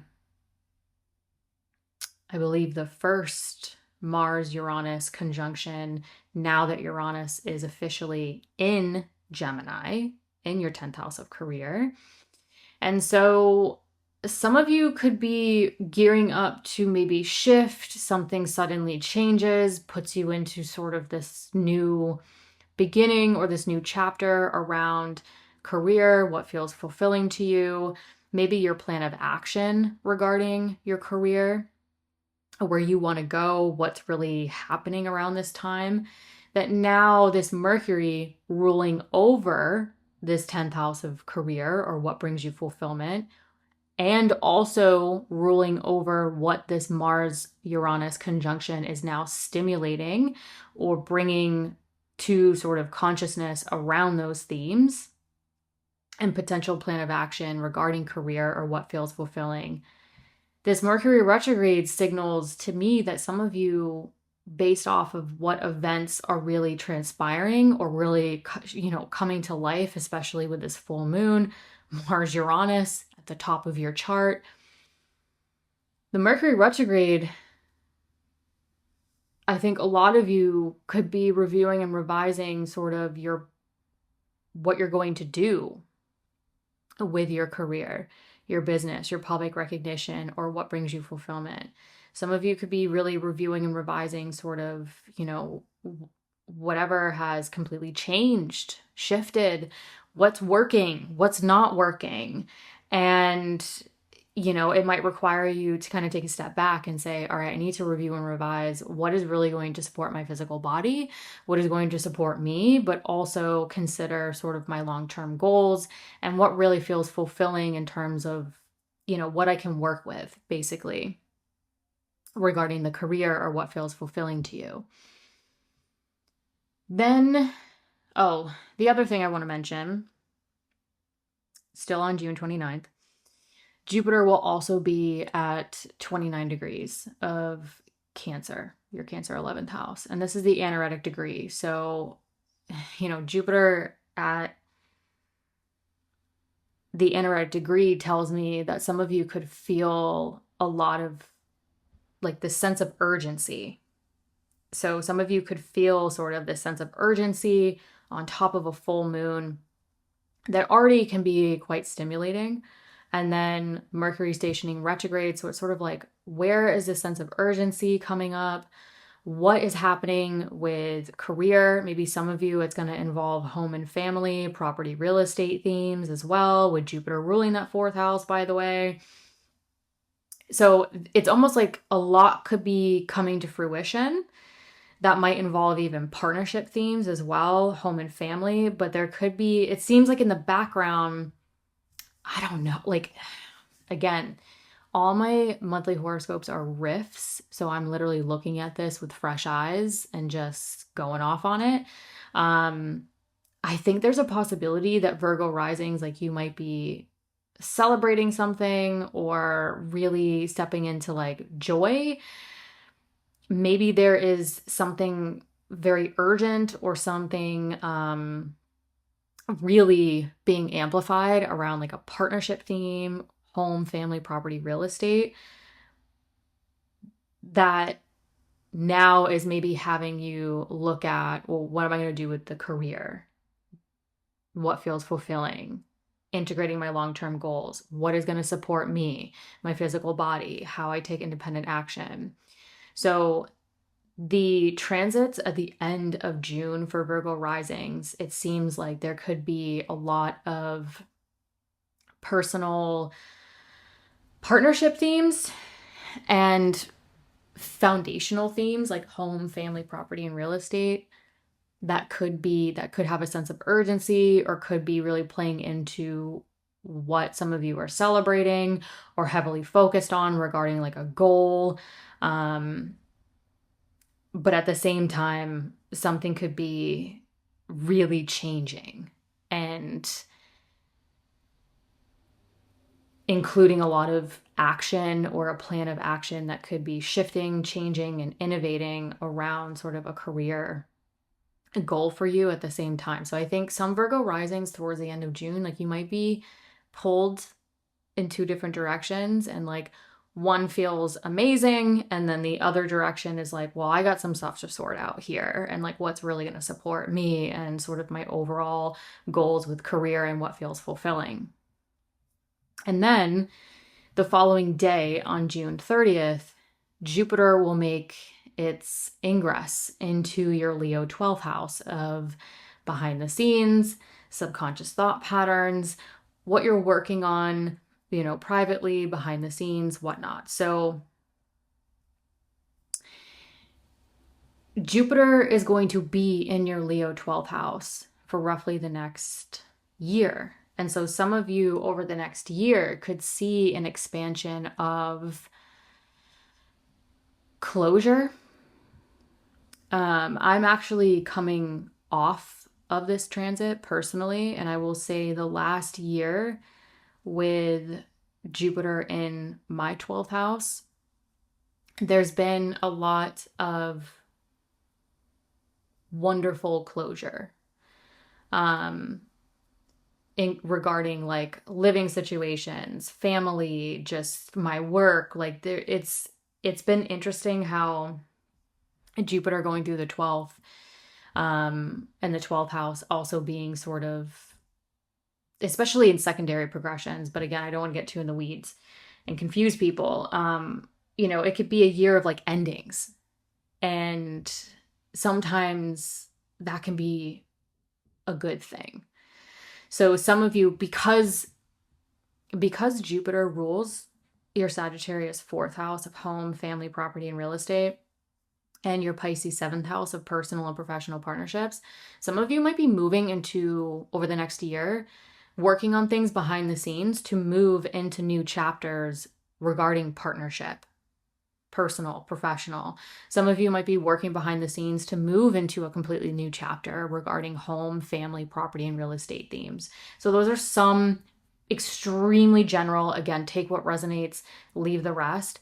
But some of you could also see a lot of mind expansion, really kind of like working with subconscious thought patterns, working on things sort of privately. I know Jupiter going through my 12th, it was a year with the 12th house is like solitude. And I will say it was definitely a year of expanded solitude for sure.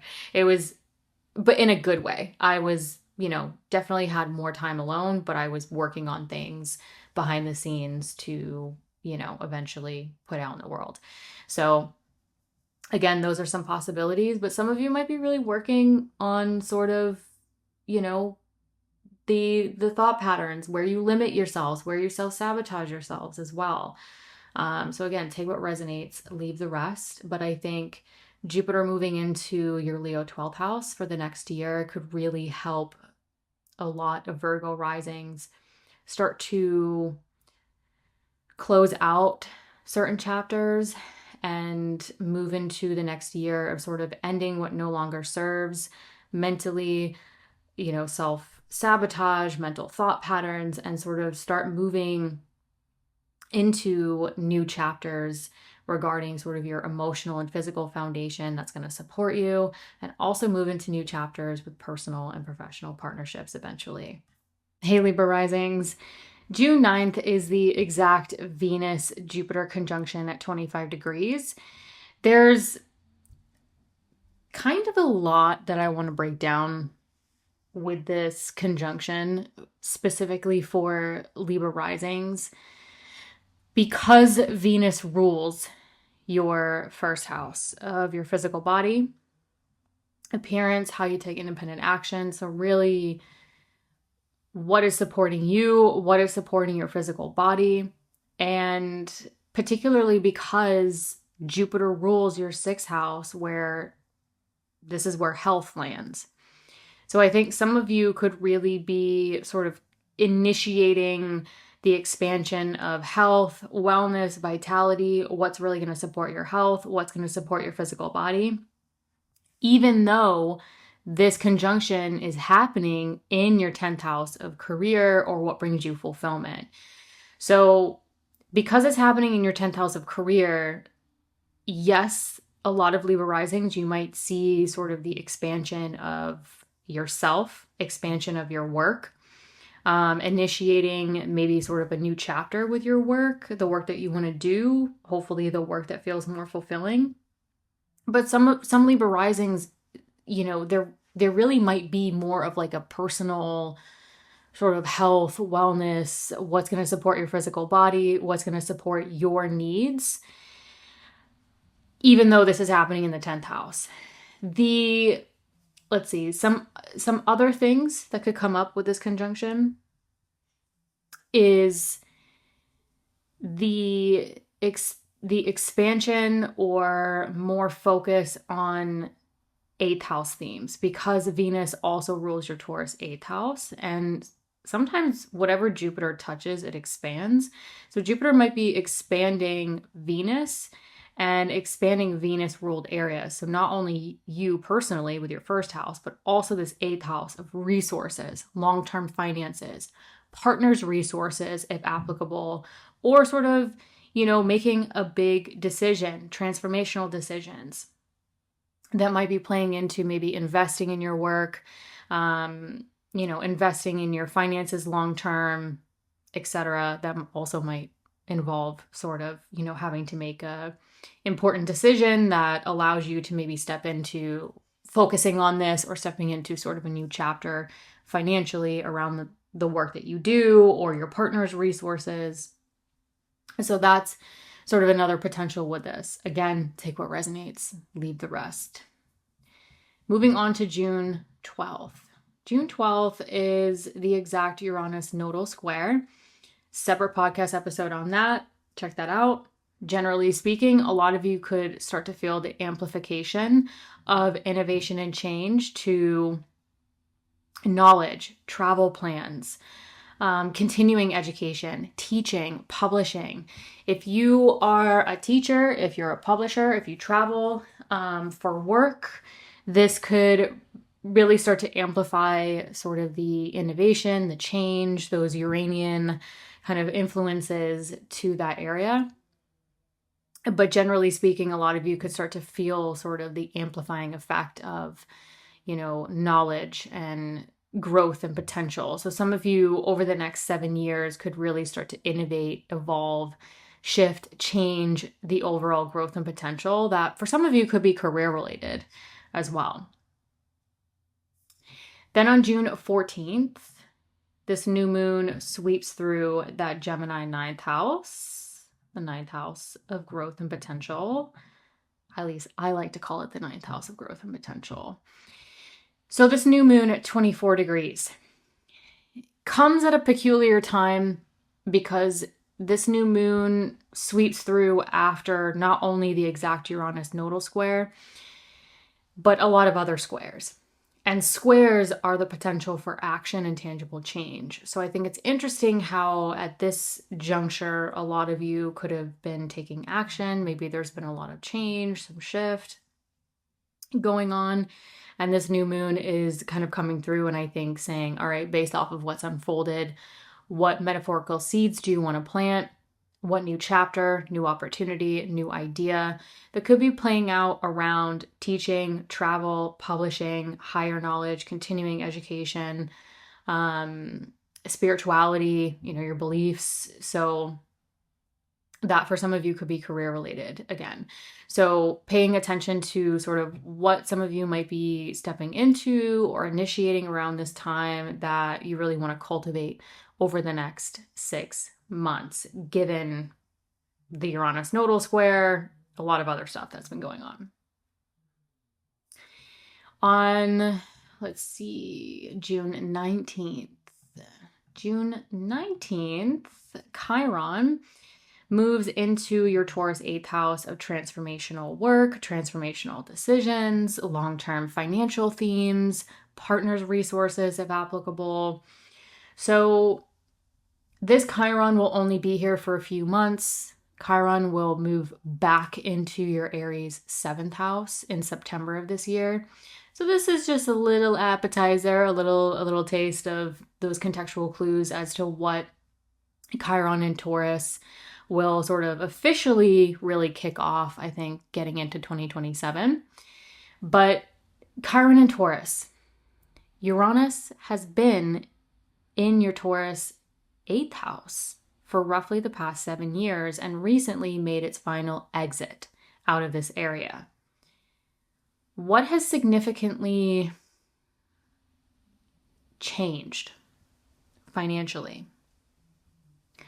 Where have some of you maybe innovated your long-term financial budgets, partners' resources, transformational work? Maybe some of you, it was more mental. It was more of the transformational work, making big changes with those transformational decisions.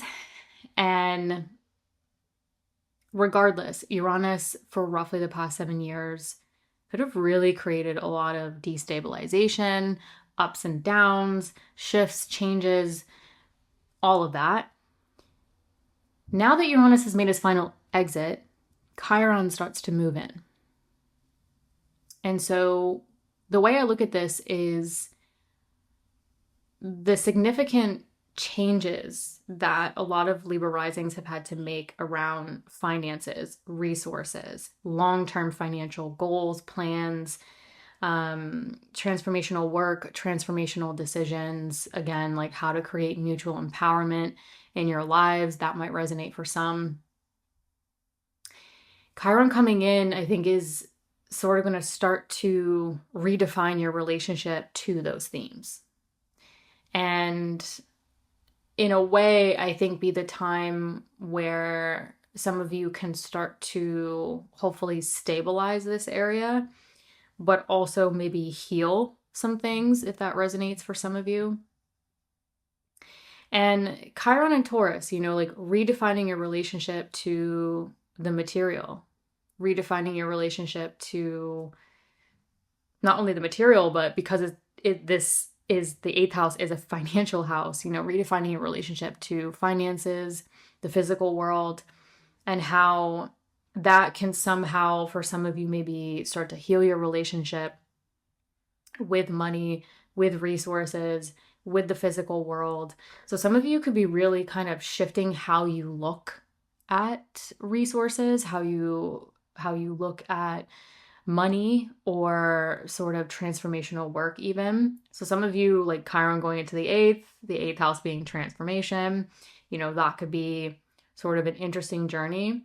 But I think whatever Uranus sort of destabilized, caused ups and downs for roughly the past 7 years regarding those themes, Chiron's kind of moving in and saying, okay, where can we maybe stabilize, and where can we maybe redefine or start to rebuild sort of our relationship with those themes now that Uranus is out of this area.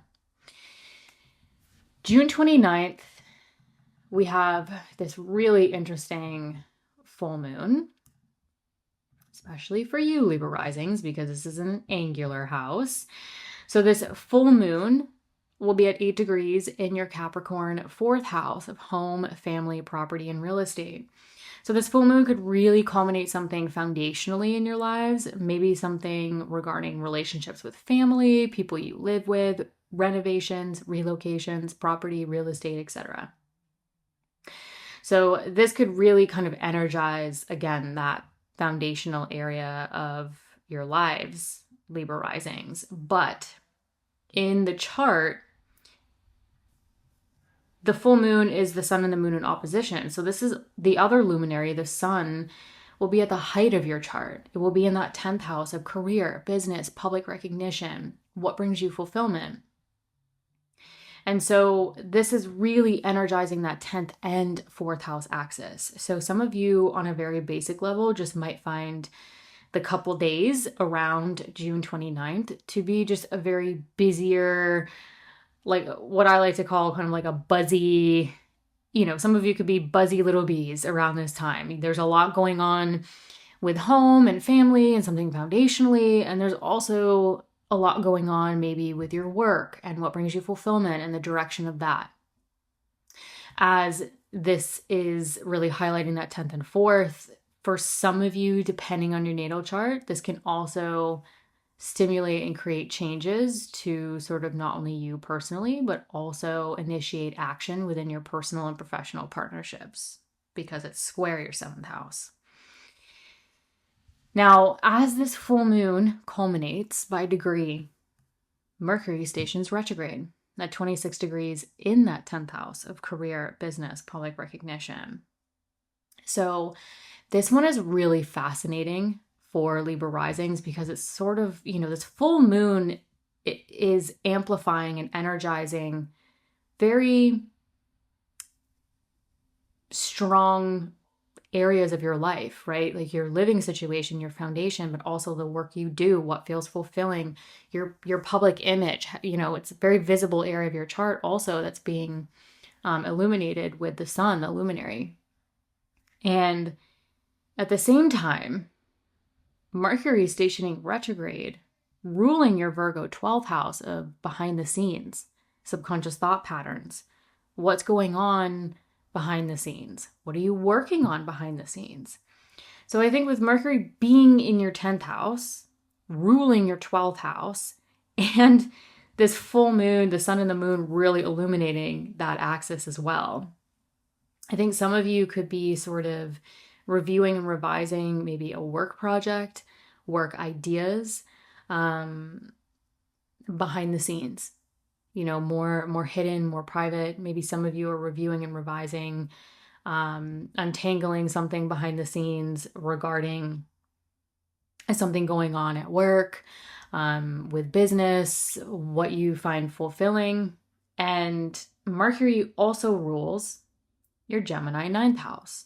Again, this could include themes such as publishing, teaching, long distance travel, higher education, continuing education, spirituality even. So if any of those fields really resonate with you, or especially if you work with any of those themes, this could really start to include that, especially because Mercury not only rules this Gemini 9th house. So some of you could be reviewing and revising the spirituality, the higher knowledge, the teaching, the publishing, the growth and potential themes, the long distance travel.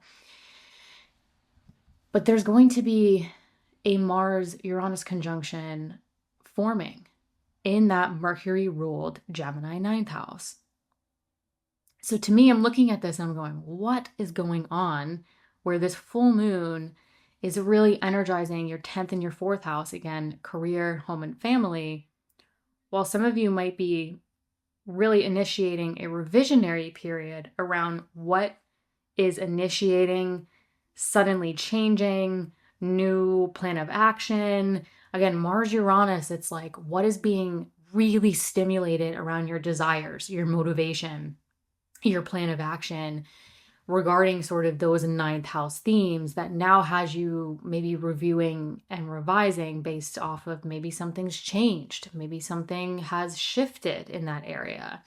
And it is also sort of involving this 12th house of behind the scenes. So maybe some of you are seeking solitude to kind of untangle something regarding a long distance travel situation, spirituality, knowledge, publishing, teaching. So especially if it's career related, because this Mercury retrograde is initiating in your 10th house of career. Additionally, on June 29th, with this full moon and everything I've discussed thus far, Jupiter will also be at 29 degrees in your Cancer 10th house. So the 29th degree, we call this the anaretic degree. And this can add an additional layer of urgency to what is transpiring around this time. So leading up to the full moon, definitely day of full moon, Jupiter at 29 degrees, literally ready to push into your Leo 11th house, which I'll get to in a moment, could really add that the urgency, the expansion, the, something regarding work, something even maybe involving a health situation for some of you that could be kind of, also sort of involved in the situation, or adding, maybe there's a work situation, a coworker situation, or a health situation that you're trying to juggle as things are really intensifying in this 10th house area, 9th house area, certainly with a Mars Uranus here. And you're trying to maybe take a step back with the Mercury retrograde to sort of review and revise. Okay, how do I kind of deal with this new plan of action, or this change or shift or whatnot? Then on June 30th, Jupiter finally enters your Leo 11th house of friends, groups, communities, and long-term goals. And I think some Libra risings for roughly the next year, because Jupiter will be in this area for roughly the next year, could really enjoy this. I think some of you might really start to step into more faith, more expansion of sort of your groups, your communities, whether they're personal or professional. Some of you could be stepping into really focusing on expanding your long-term goals, your dreams, your aspirations, particularly with work, because Jupiter has for the past year been in the 10th house of your career, but Jupiter also rules the 6th house of work, where your daily work and your daily work routines land. So some of you might now be focusing on, well, how does the work integrate with my long-term goals? How can I keep expanding upon sort of the aspirations, the long-term goals? And maybe for some of you, on a personal level, this will help sort of expand your friends, your groups, and your communities that might be able to support that over the next year. Hi, Scorpio Risings.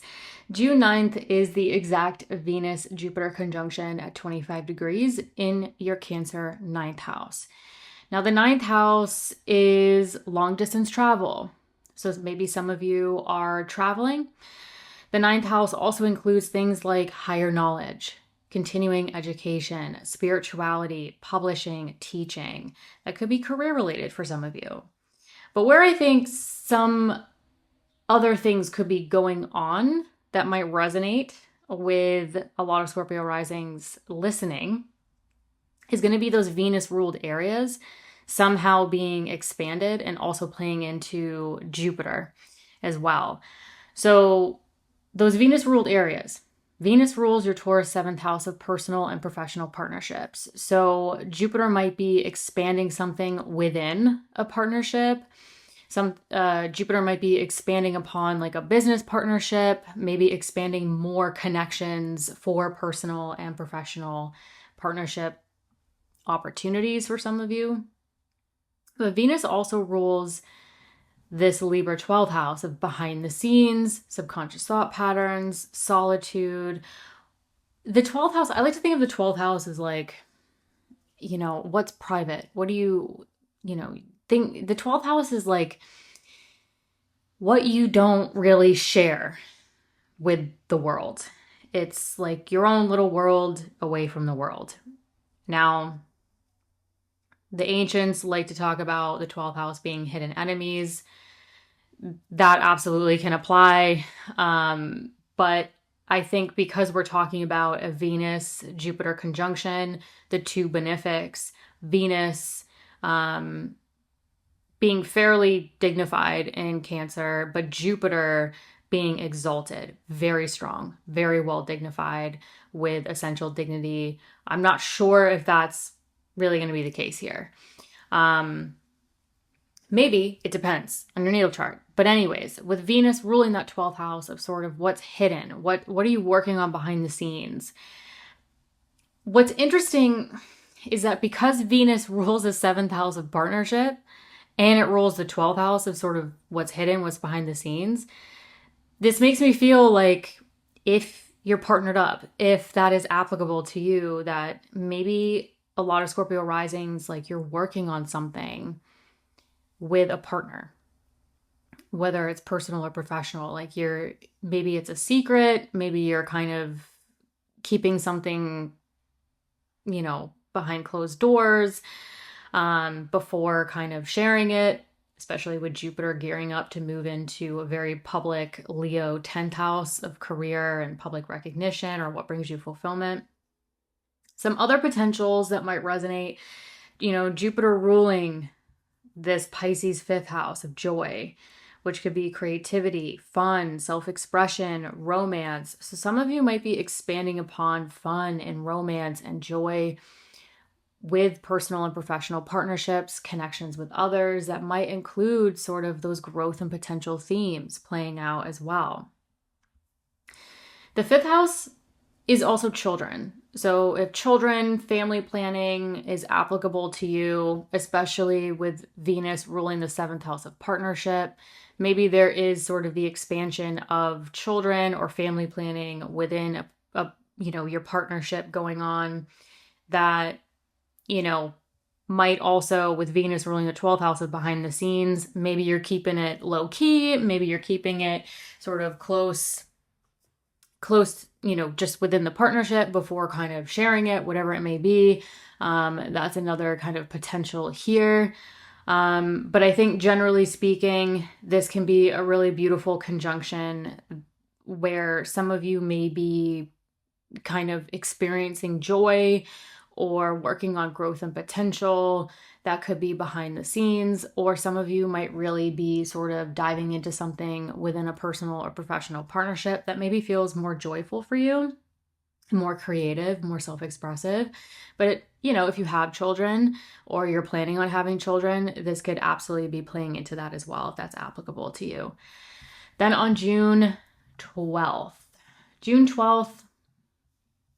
this is the exact Uranus square to the north and the south node. Again, have a whole separate podcast episode on that. But generally speaking, certainly I think through May, definitely when you get into June, leading up to this exact Uranus nodal square on June 12th, a lot of you could start to feel the amplifying effects or increase sort of innovation, increasing change to sort of your resources, finances, partners' resources, other people's resources, transformational work, transformational decisions. So I think some Scorpio risings, like you might find new innovative ways of investing, new innovative ways of like working with money, working with other people's resources,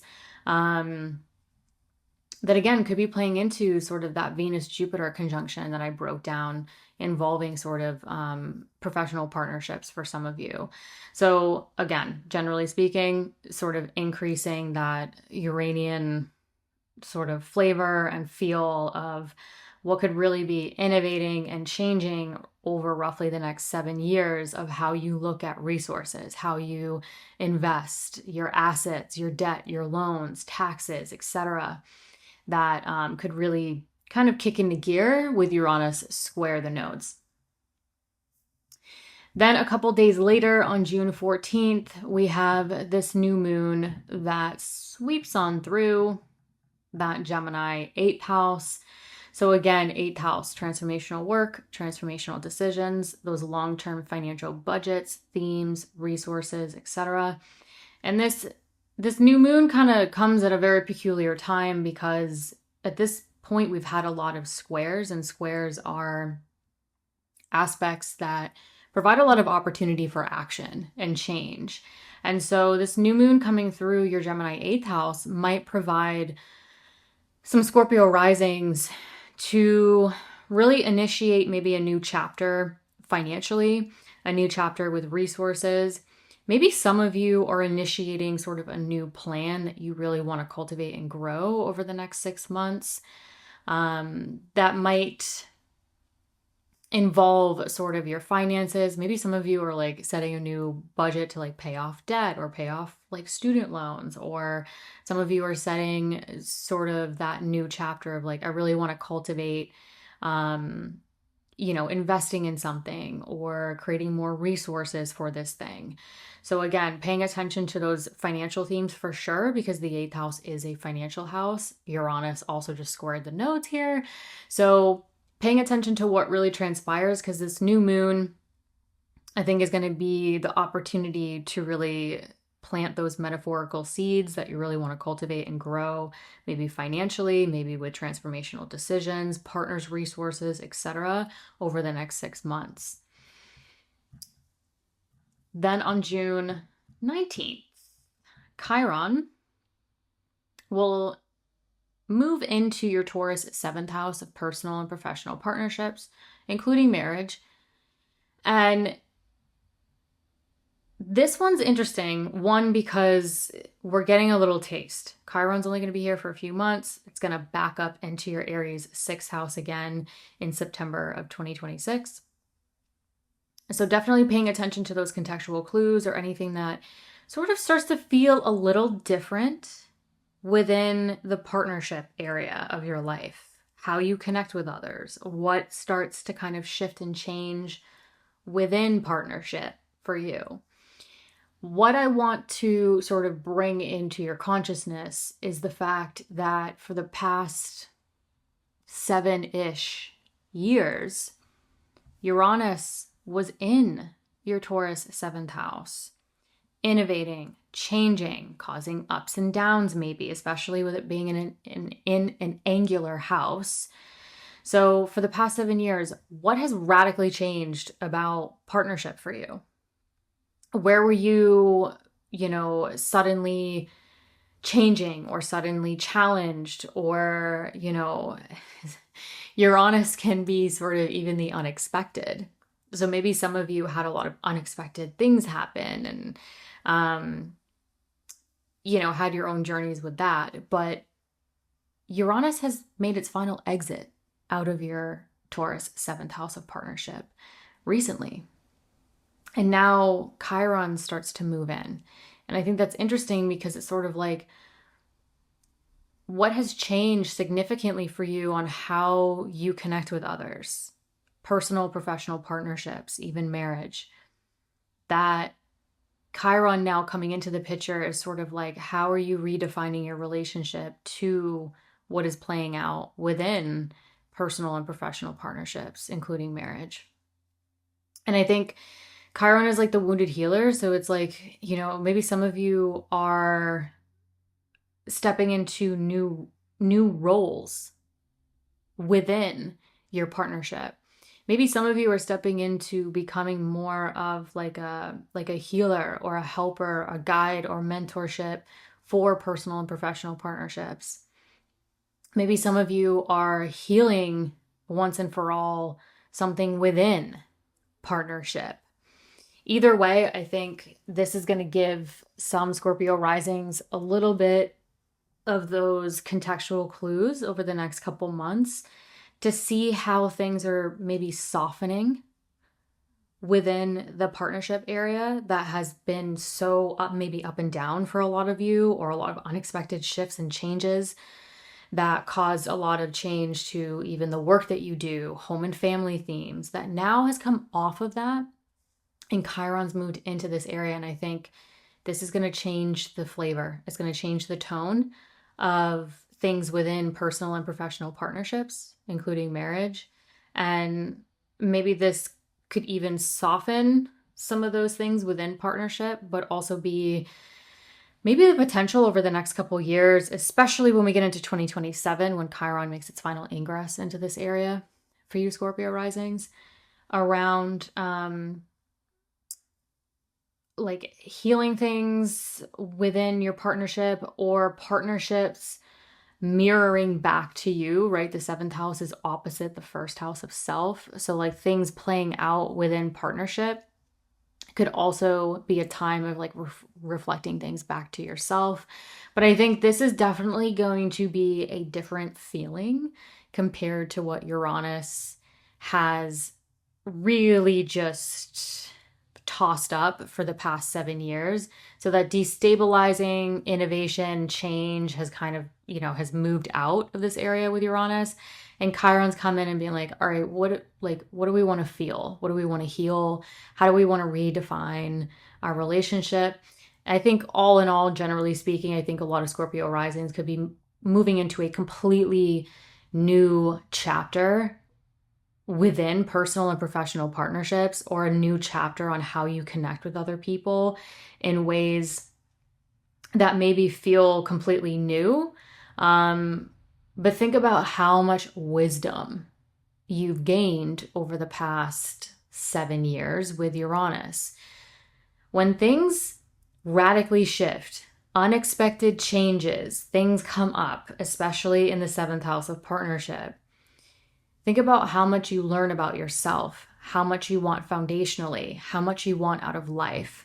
And so I think this is a really good time for a lot of Scorpio risings to think back on how much you've overcome, how much you've, had the opportunity to work something out within partnership, things being reflected back to you, where you've gained a lot of wisdom. And now Chiron comes in and it's like, how do you want to mentor and sort of foster more of this stability, more healing, more, a totally different vibe compared to the past 7 years. So again, paying attention to what really kind of unfolds maybe within partnership that might be a very different flavor compared to the past 7 years. And paying attention to that, because you might really start to cultivate that and move into that chapter as we get into 2027. Then we get to June 29th. And June 29th, we have this really powerful full moon. This full moon will be at 8 degrees in your Capricorn your Capricorn 3rd house of communication, exchanging information, siblings, extended family. The 3rd house is your familiar environment. The things within your everyday familiar environment that oftentimes you even overlook, like your phone, your laptop, your car, appointments, running errands, even those very mundane things. And so with the full moon illuminating here, some of you could see just a busier time with appointments, errands, communication, phone calls, stuff going on with siblings, extended family. With some of you, this could be career related depending on your natal chart, where especially if you work in communication fields, technology, exchanging information, short distance travel, this could really illuminate like travel, communication, technology, all of those things as well. Now, as this full moon culminates, Mercury will station retrograde in your Cancer 9th house. So even though this full moon is in your 3rd house, it's also involving the opposite luminary, the sun, in your Cancer 9th house as Mercury is stationing retrograde. I think this is fascinating, because what is this full moon really energizing, illuminating, bringing something to fruition across the 3rd and the 9th house axis, which can be a very busy axis. Now, if you're a writer, a teacher, this could really cultivate or bring something to fruition regarding that, if that's the line of work that you do. But with Mercury stationing retrograde, it's sort of like, what is being cultivated or energized or illuminated around this time that has you all of a sudden reviewing and revising your long-term goals, who you surround yourselves with, your finances, your resources, and maybe gearing up to make a big decision, because Mercury rules that Gemini 8th house. So finances, partners' resources, if applicable, making a big decision, as well as Mercury ruling this Virgo 11th house of your social network, your long-term goals, your aspirations.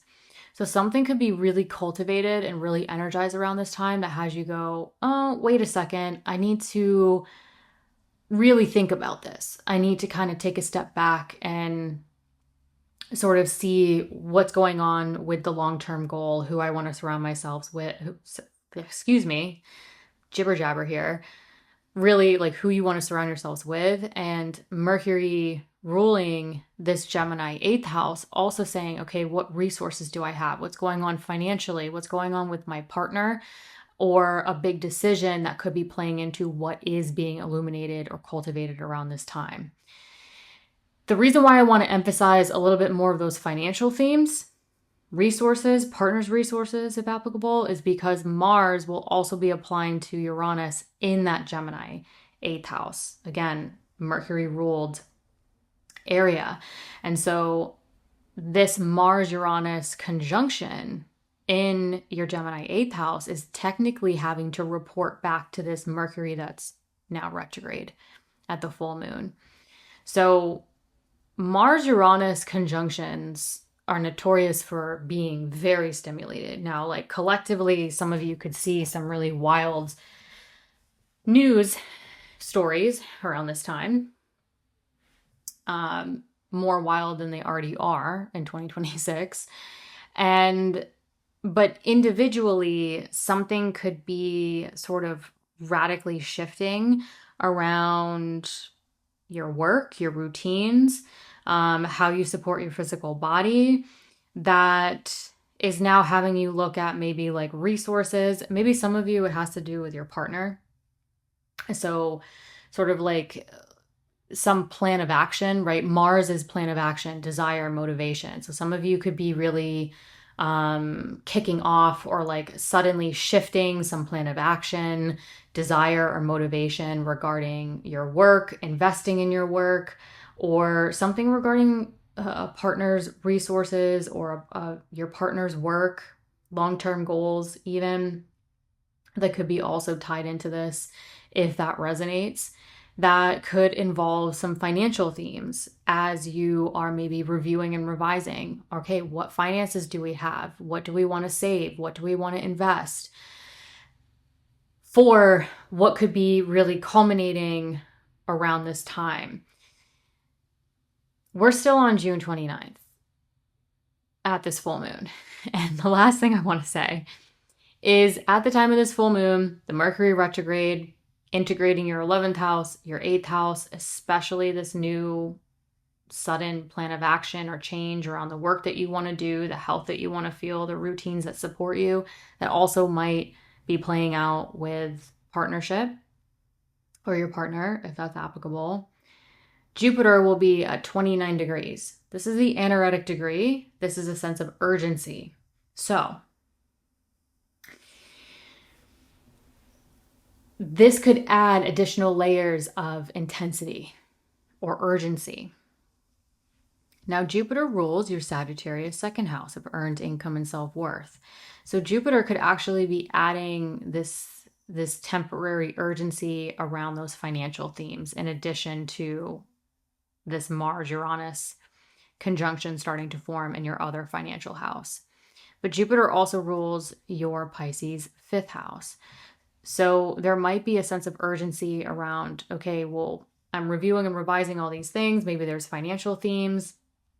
Something's really kind of like being illuminated or coming to life around this time. And now some of you might be really reviewing and revising, well, what really brings me joy? What is my heart's desire that's being integrated in that?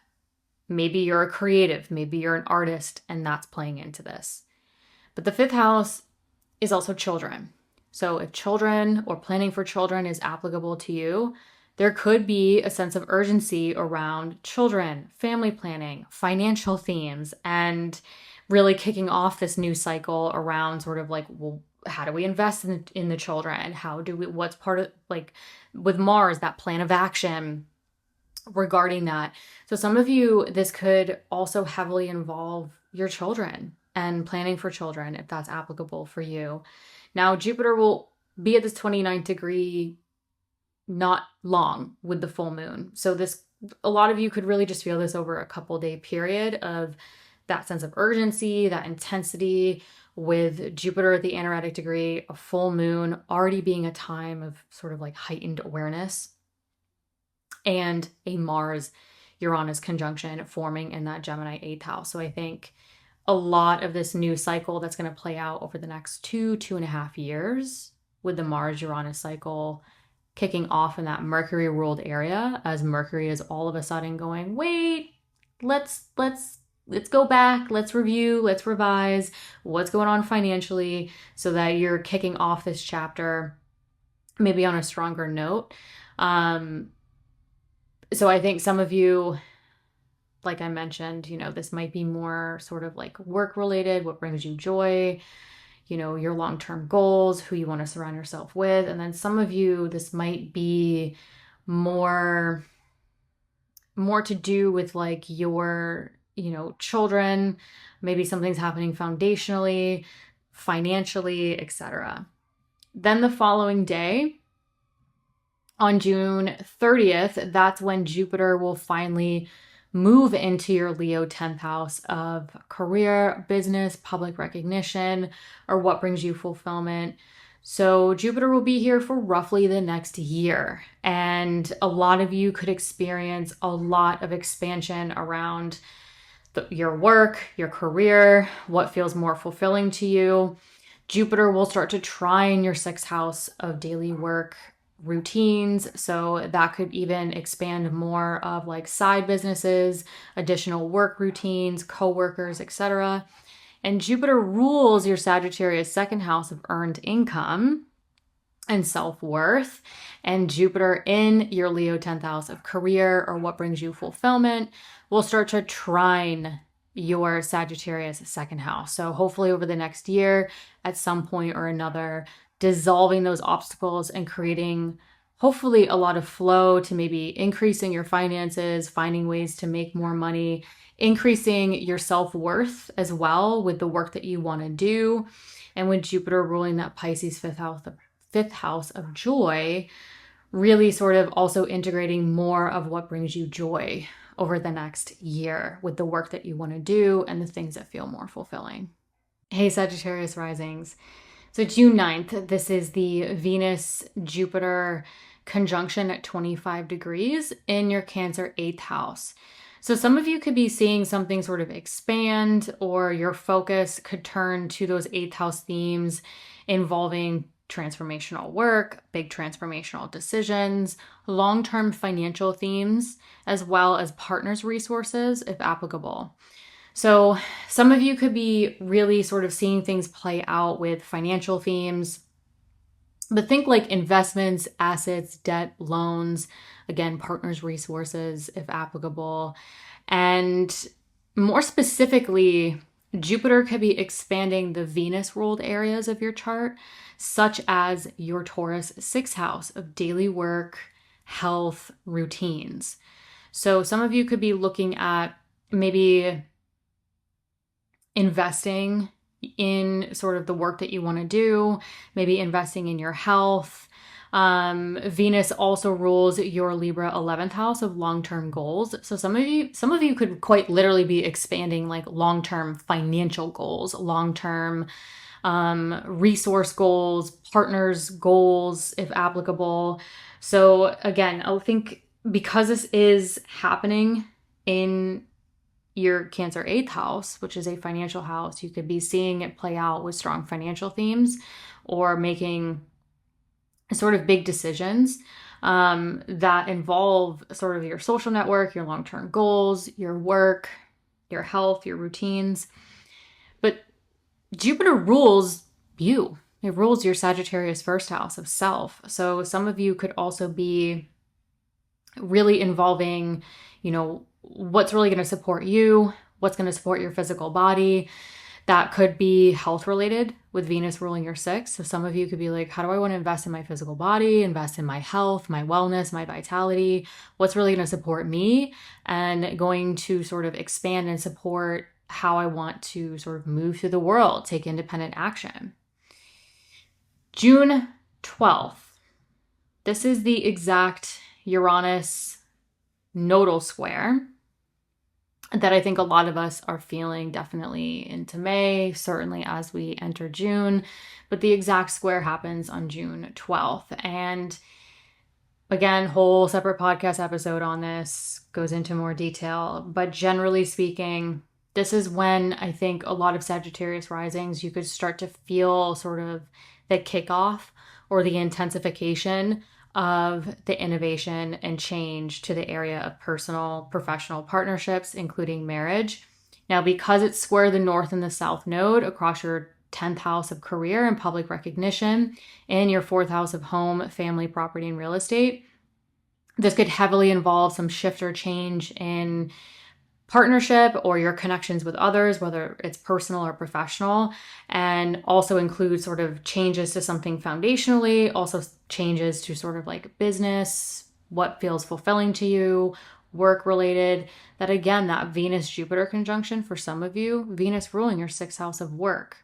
So this could also, the Uranus nodal square with the square to the South node in the 10th house of career, business, public recognition, could also be playing into sort of the work, the career for some of you. Again, take what resonates. The next interesting thing that plays out in that 7th house of partnership for you Sagittarius risings, I think is going to be this new moon that sweeps through on June 14th. And this new moon is at 24 degrees, again, in the area of partnership or the partnership you really want.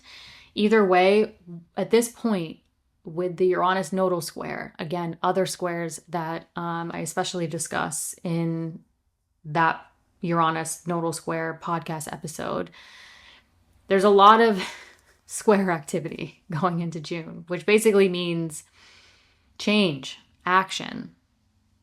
And then this new moon comes along in the area of partnership for you. And it's sort of like, well, what metaphorical seeds are you planting? What new chapters, new ideas, new opportunities are you really initiating regarding your connections with others, professional partnerships, personal partnerships, or things playing out within marriage that you're really initiating and really want to cultivate over the next 6 months here? On June 19th, Chiron will enter your Taurus 6th house of daily work and or health routines. So for the past 7 years, Uranus has been going through your Taurus 6th house of daily work and health routines. So for the past 7 years, like maybe some of you dealt with some sudden health situations or things that transpired that really sort of destabilized your routine, destabilized your work. Maybe some of you really innovated the work that you were doing. Some of you could have taken on a lot of different types of work. I have Uranus in my natal 6th house, and you know, for most of my life, it's always like, I don't want to do the same thing every day. I don't want to do the same thing the rest of my life. I might incorporate different elements and have that sort of innovative flavor to what I do. And so Uranus going through your Taurus 6th house for the past 7 years, maybe some of you either changed up your work a lot of the time, or some of you stuck to the same thing, but found different, new, fresh ways to innovate it, but that also could have destabilized your routine. Maybe some of you found like a long journey of finding innovative, unconventional ways or approaches to health, wellness, and your vitality. Whatever it was over the past 7 years that Uranus really kind of shook up or innovated or changed, Chiron is now moving into this area now that Uranus has completely exited this area. And I think this is where maybe some of you are seeking more stability with the work that you do, the health that you want to feel, and your routines. And Chiron's coming in to say, okay, how do we want to change your relationship to the work that you want to do? Change your relationship to the health, wellness, and vitality that you want to feel. If you work with wellness, health, vitality themes, this could be a really fascinating transit for you, especially because it Chiron will eventually trine, or will be trine, your Virgo 10th house of career, business, and public recognition. So maybe some Sagittarius risings, you might be moving into, if it resonates, you might be moving into becoming more of like a guide, a mentor for health, wellness, maybe the desire to move into those types of fields, if that resonates. Some of you might be like, no, absolutely not. That is not where I want to go. That's fine. I just think that if that's not the case, Chiron for the next couple months might give you a little bit of a taste of how you are redefining your routines, your health, and your relationship to your work. Where Chiron in September of 2026 will retrograde back into your Aries 5th house. So definitely paying attention over the next couple of months to how you are feeling around your work, your health, your routines, because you might be revisiting that and really kind of stepping into that as we get into 2027, when Chiron eventually makes its final ingress into your Taurus 6th house. Now, June 29th, we have this really interesting full moon, especially for Sagittarius risings, because this full moon will be at 8 degrees of Capricorn, illuminating, bringing something to fruition, cultivating something in the second house of earned income, your value systems, your self-worth. So again, this full moon, actually really both luminaries looking at each other in the chart across your 2nd and 8th house axis, which is really a financial axis. So some of you could be really seeing something financially, financial budgets. This could involve like a little bit of like your value system. What do you really value? What's yours versus others? And so partners' resources could be involved in this. Now, this full moon, as it culminates, Mercury stations retrograde in your Cancer 8th house of long-term financial themes, resources, partners' resources, if applicable. Now, Mercury rules your 7th house of partnership. So this could be a personal partnership, a professional partnership, really new connections with others, whatever it may be. Take what resonates. I think it's interesting that for Sagittarius risings, as you close out June, you have this full moon illuminating your financial axis as Mercury is stationing retrograde in that 8th house, again, a financial house, but Mercury ruling this 7th house of partnership. So it's sort of like what is coming to fruition, what is closing out, what is being illuminated around finances, maybe having to make a big decision that could definitely involve a partner, a partner's resources. And the reason why I'm emphasizing partnership so much is not only because Mercury is sort of moving into this revisionary period around maybe a partner's resources, financial themes, business partnerships, but Mars will be applying to Uranus in your Gemini 7th house of partnership. So there's a lot of 7th house personal and professional partnership themes that are amplifying. Mars-Uranus conjunctions are notorious for big events. Now, some of you might see this like out in the world, but personally, the Mars-Uranus conjunction in your Gemini 7th house is sort of like really initiating a new 2.5-year cycle. But this could be sort of like sudden. This could be like a sudden something around a plan of action, desire, motivation that could be playing out within partnership. If you have children, this could definitely be involving like children, family planning that sort of suddenly kind of like comes up or is part of a plan of action. Because this Mars-Uranus conjunction, which is typically always a very strong something, and for you it's in the area of partnership, and this is happening in a Mercury ruled sign, And Mercury, all of a sudden, stations retrograde, starts to go back at the time of this full moon across your financial houses. It's sort of like, what is suddenly coming up within personal and professional partnerships that now has you looking at maybe financial themes, has you reviewing and revising something within a personal or professional partnerships, or reviewing and revising maybe your approach to new professional partnerships, new personal partnerships, whatever it may be. Mercury also rules your Virgo 10th house of career, business, and public recognition. So again, what's going on financially that also has some of you reviewing and revising what feels fulfilling, your career, your business, as something is maybe really initiating or sort of grabbing your attention regarding what's playing out within your long-term partnerships.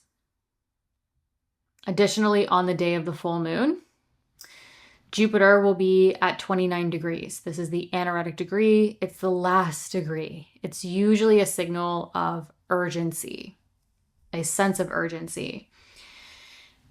Jupiter rules your Pisces 4th house of home, family, property, and real estate, as well as your 1st house of self, the physical body. So some of you could quite literally feel a sense of urgency around something foundationally, maybe with home, family, property, and real estate, that's playing into something amplifying within your partnership, with children if applicable. So this could be kind of like a couple-day period of like increased urgency or something regarding you personally, something foundationally with family, partnership, that could also be playing into, well, how do I kind of deal with the moving parts regarding my career, my business, reviewing and revising that to maybe integrate it or figure out how you're going to work things out with that regarding what could be really amplifying towards the end of June for a lot of Sagittarius risings. So I almost wonder, like, there's, again, this is just a riff, but there's a lot of Sagittarius risings I know, just doing like one-on-one work, even in my personal life, that have a lot going, like a lot of things amplifying with their children, or they are pregnant, or they're planning to expand their family.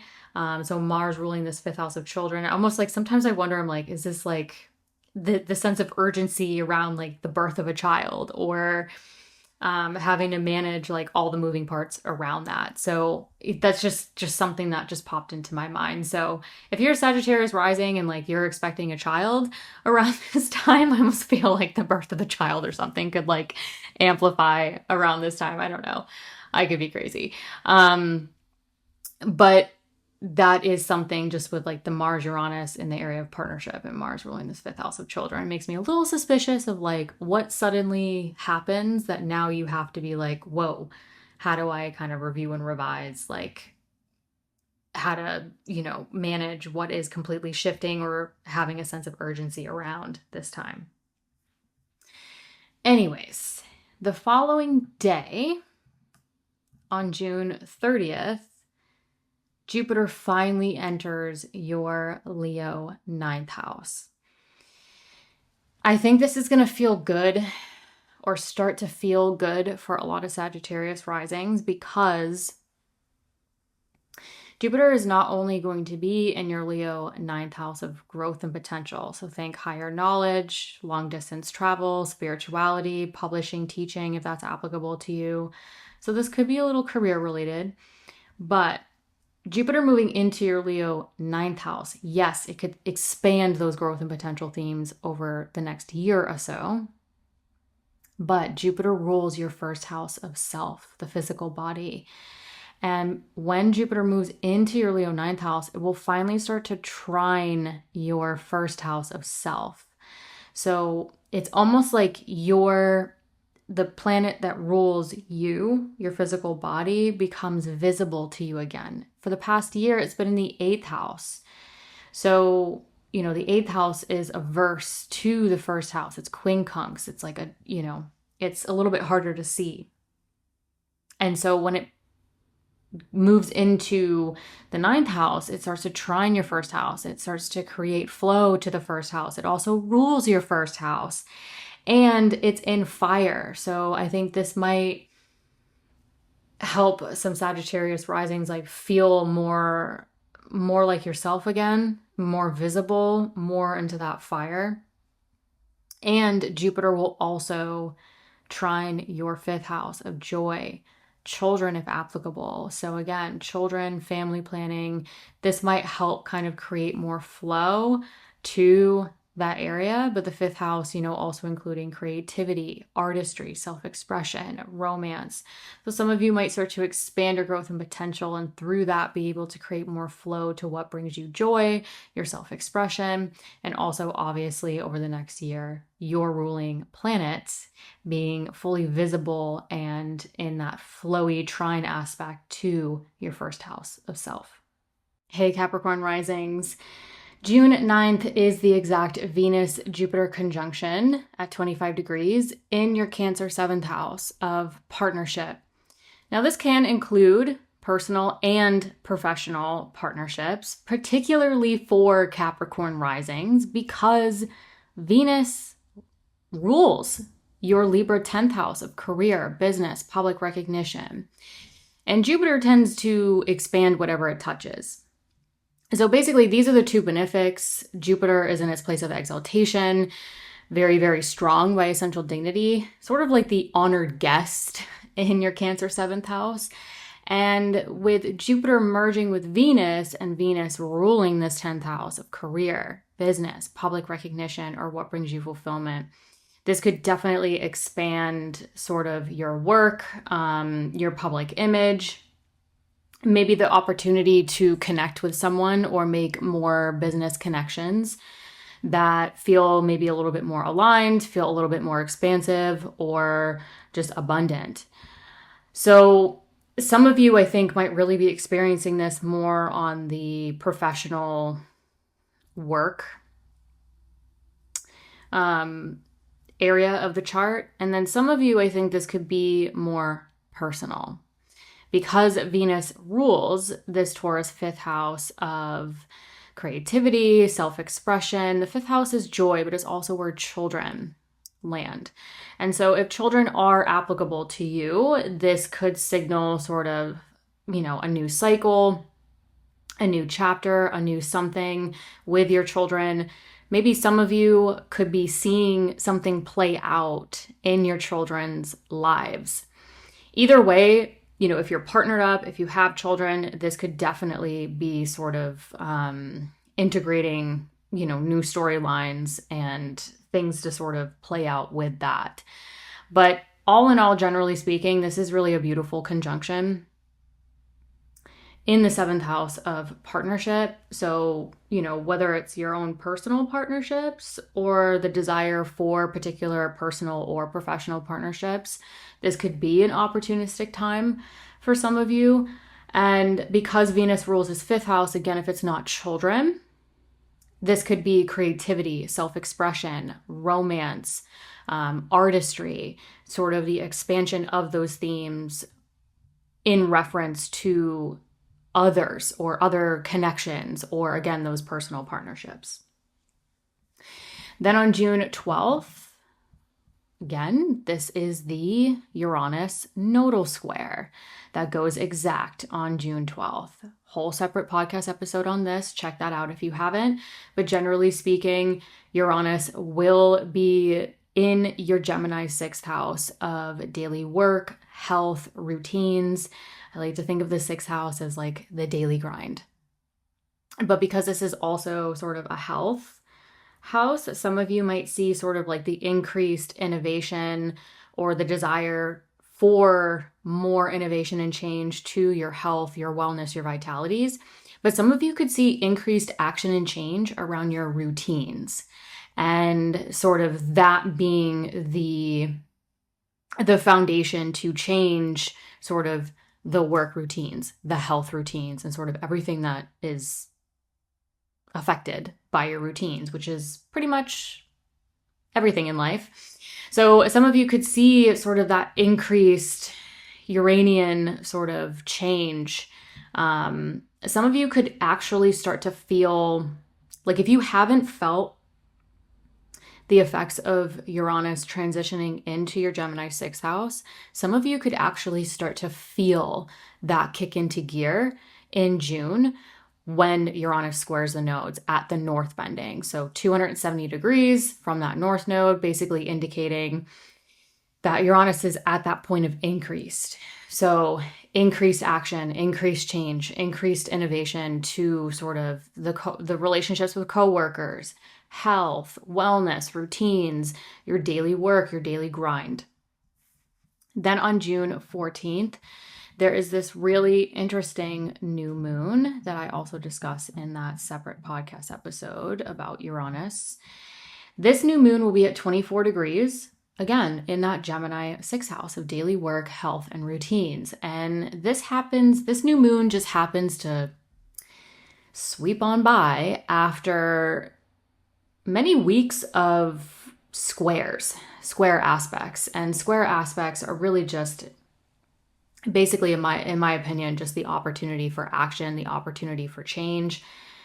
It can be a little stressful. It can be a little tense. So if in the past, few weeks, especially with Uranus pushing up to square the nodes, if you felt that stress, that tension, sort of that, that increased sort of pressure to act, to change, to do, this new moon coming along could definitely kind of signal, okay, what has changed? What have you felt the increased pressure to go after, to do, to take action, whatever it may be?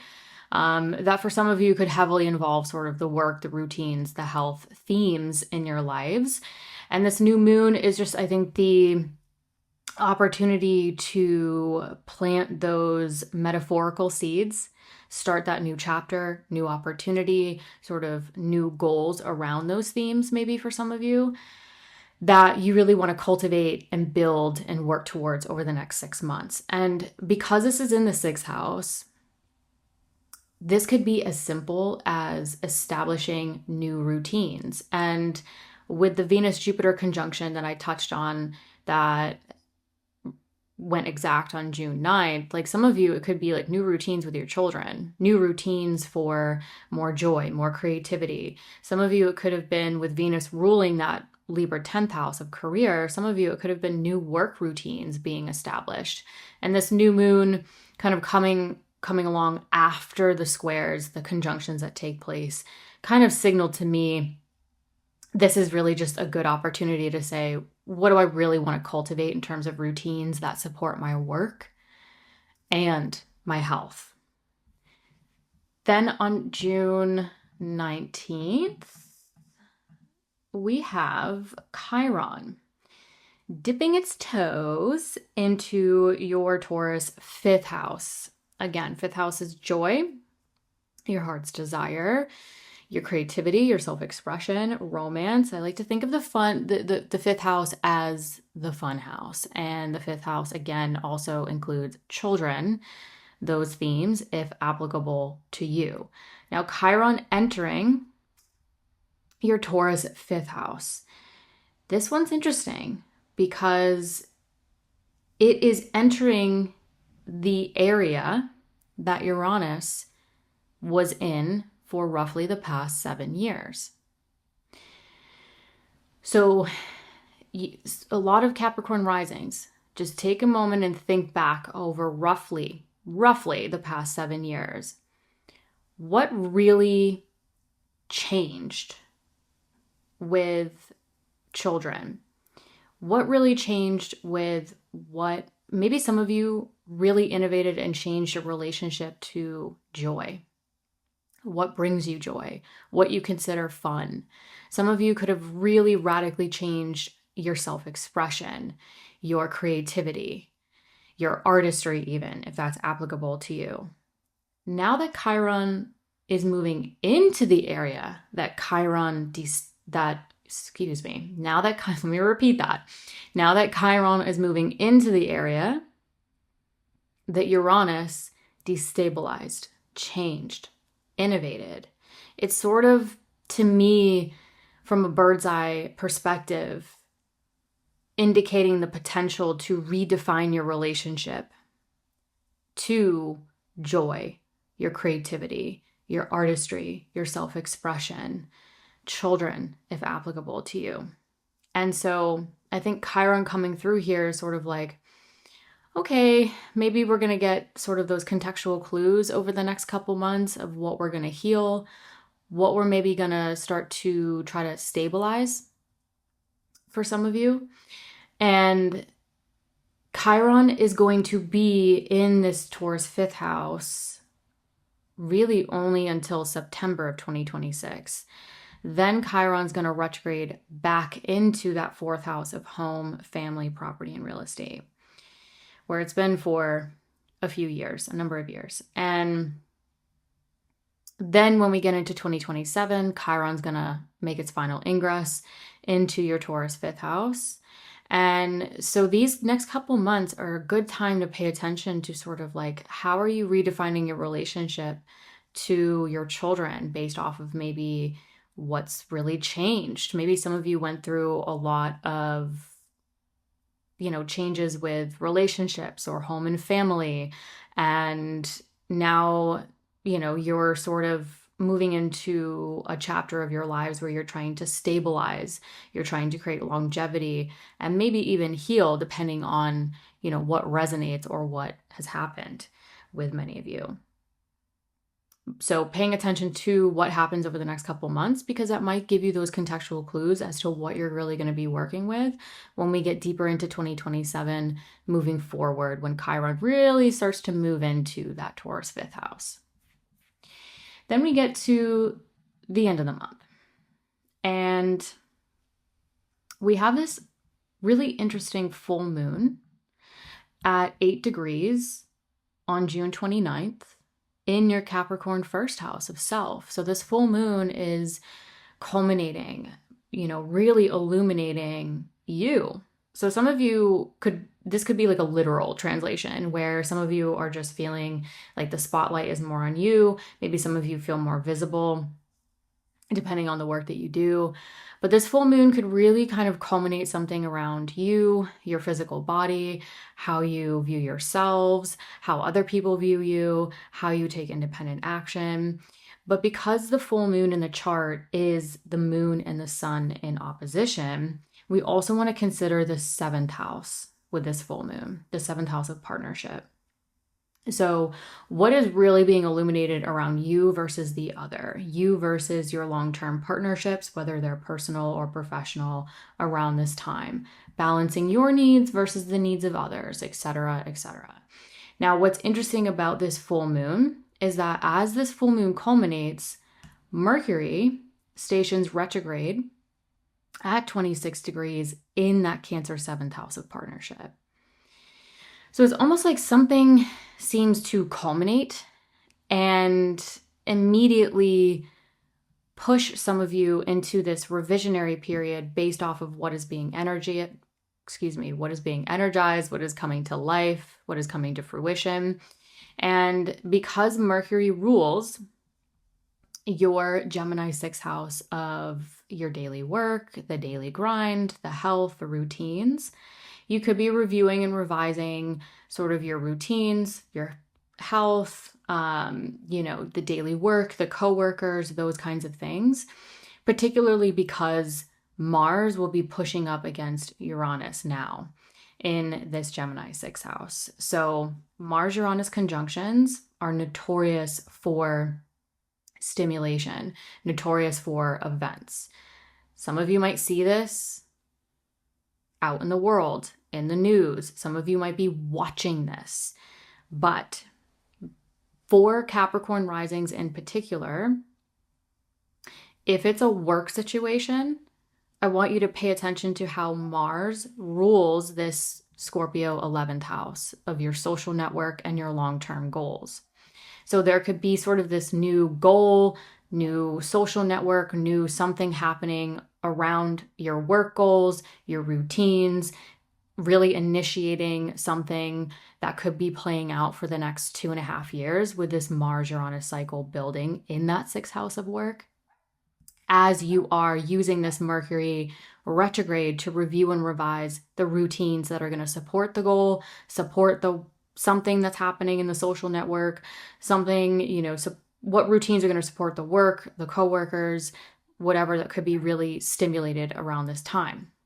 Now, if it's more of a personal matter, Mars rules your Aries fourth house of home, family, property, and real estate. So this could signal something happening with home, family, property, and real estate themes that could be very stimulated around this time, that is actively having you now revising your routines to support that situation. So something is being energized and culminated with this full moon as Mercury in the background is saying, whoa, we got to back up. We got to kind of take the next couple weeks to really revise the routines to support the work situation, the health situation, that Mars is also building in the background of this full moon, signaling maybe something's going on with a long-term goal, your social network, maybe it's career related, or Mars ruling this fourth house, maybe it's something foundational that is going on in your lives that now is stimulating something to revise the routines to support that situation. So lots going on this day, lots connected. Additionally, as this full moon culminates, Mercury stations retrograde and all the other bits that could be connected to this, Jupiter will be at 29 degrees. That is the anaretic degree, the day of this full moon. And that tells me that there could be this sense of urgency. So when planets are at that 29 degree, it can just have this kind of feeling of the pressure, the urgency to deal with whatever is coming up. So Jupiter being at 29 degrees, the day of the full moon, the day Mercury stations retrograde, Mars applying to Uranus, I think it's adding even more sort of urgency to whatever could be playing out around this time. Now, again, take what resonates, really depends on your natal chart and how it's interacting with that. Now, the following day, on June 30th, this is when Jupiter finally moves into your Leo 8th house of transformation, transformational decisions, long-term financial themes like investments, assets, debt, loans, other people's resources, partners' resources, if applicable. So Jupiter going through the 8th is oftentimes indicative of, expanding other people's resources, expanding partners' resources. Some of you could see sort of the expansion of, big transformational decisions that play into those financial themes. Again, the 8th house, yes, it is transformation, transformational decisions that we don't really go back on, but the 8th house is a financial house. And so Jupiter moving into this 8th house could really start to increase those financial themes. But because the 8th house is really sort of the long-term financial budget, the partner's resources, other people's resources, sometimes I've worked with a lot of people who work in sales, and I see a lot of times 8th house connections.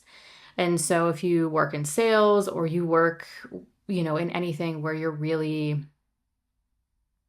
getting sort of payouts, additional payouts based off of commission, those kinds of things, that could be sort of a possibility there. Just something that I've seen from personal experience working with people in sales and noticing 8th house activity sometimes being activated there.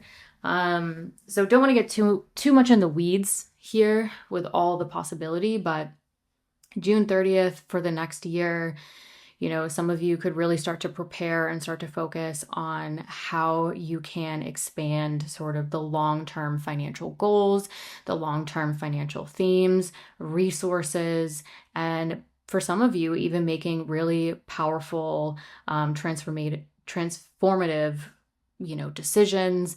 And I even consider the eighth house mutual empowerment. So some of you could even start to expand, like, how can we create a win-win situation? How can we create mutual empowerment?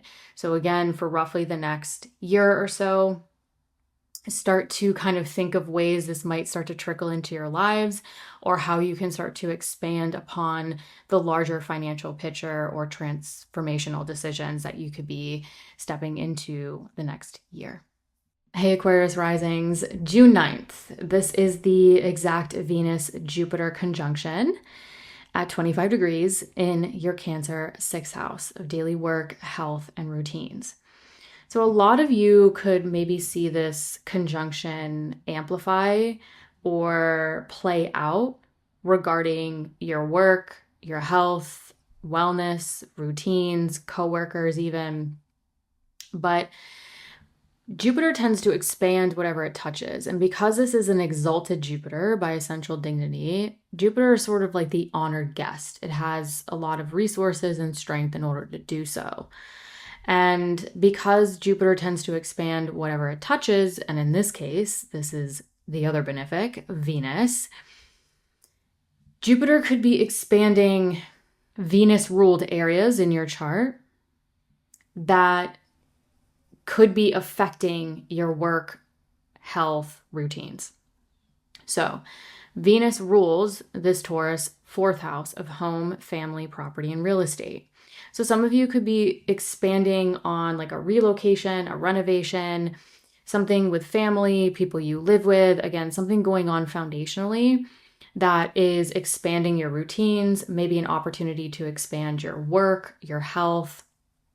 Some of you, it could be as minimal as, looking at the foundation of your lives and seeing how it really supports the expansion of your work. It supports the expansion of your health. But for some of you, this could be more major. Again, take what resonates. This could be more major. It could be sort of like, okay, maybe there's a relocation involved for some of you that now you're like, how is this going to support my routines, my work? Where we live really influences and affects these areas. Now, Venus also rules this Libra 9th house. So if it's not foundational to Aquarius risings, I think this is going to involve sort of the teaching, the publishing, the travel, spirituality, higher knowledge, continuing education, really those big growth and potential themes that could be career related for some of you that you're expanding upon, that is also influencing your work, your routines, and even your health. Now, for Aquarius risings, because Jupiter involved in this conjunction rules your Pisces 2nd house of earned income and self-worth, there could be strong financial themes coming into the picture regarding the home and family, property, real estate, or sort of the financial themes involved in maybe the expansion of those growth and potential themes that could be career related. Now, if you know your natal chart and your midheaven is in your Sagittarius 11th house, this could be a very strong conjunction involving the expansion of your work, career, business, public recognition, as well as those financial themes that could be playing a part in that or being integrated within that. On June 12th, we have the exact Uranus nodal square taking place. So again, whole separate episode on this. I think a lot of us have been feeling this for weeks now, but the exact Uranus nodal square takes place on June 12th. And this could be the time where some of you really start to feel the Uranian influence to your Gemini 5th house of creativity, self-expression, romance, joy, children, if applicable to you.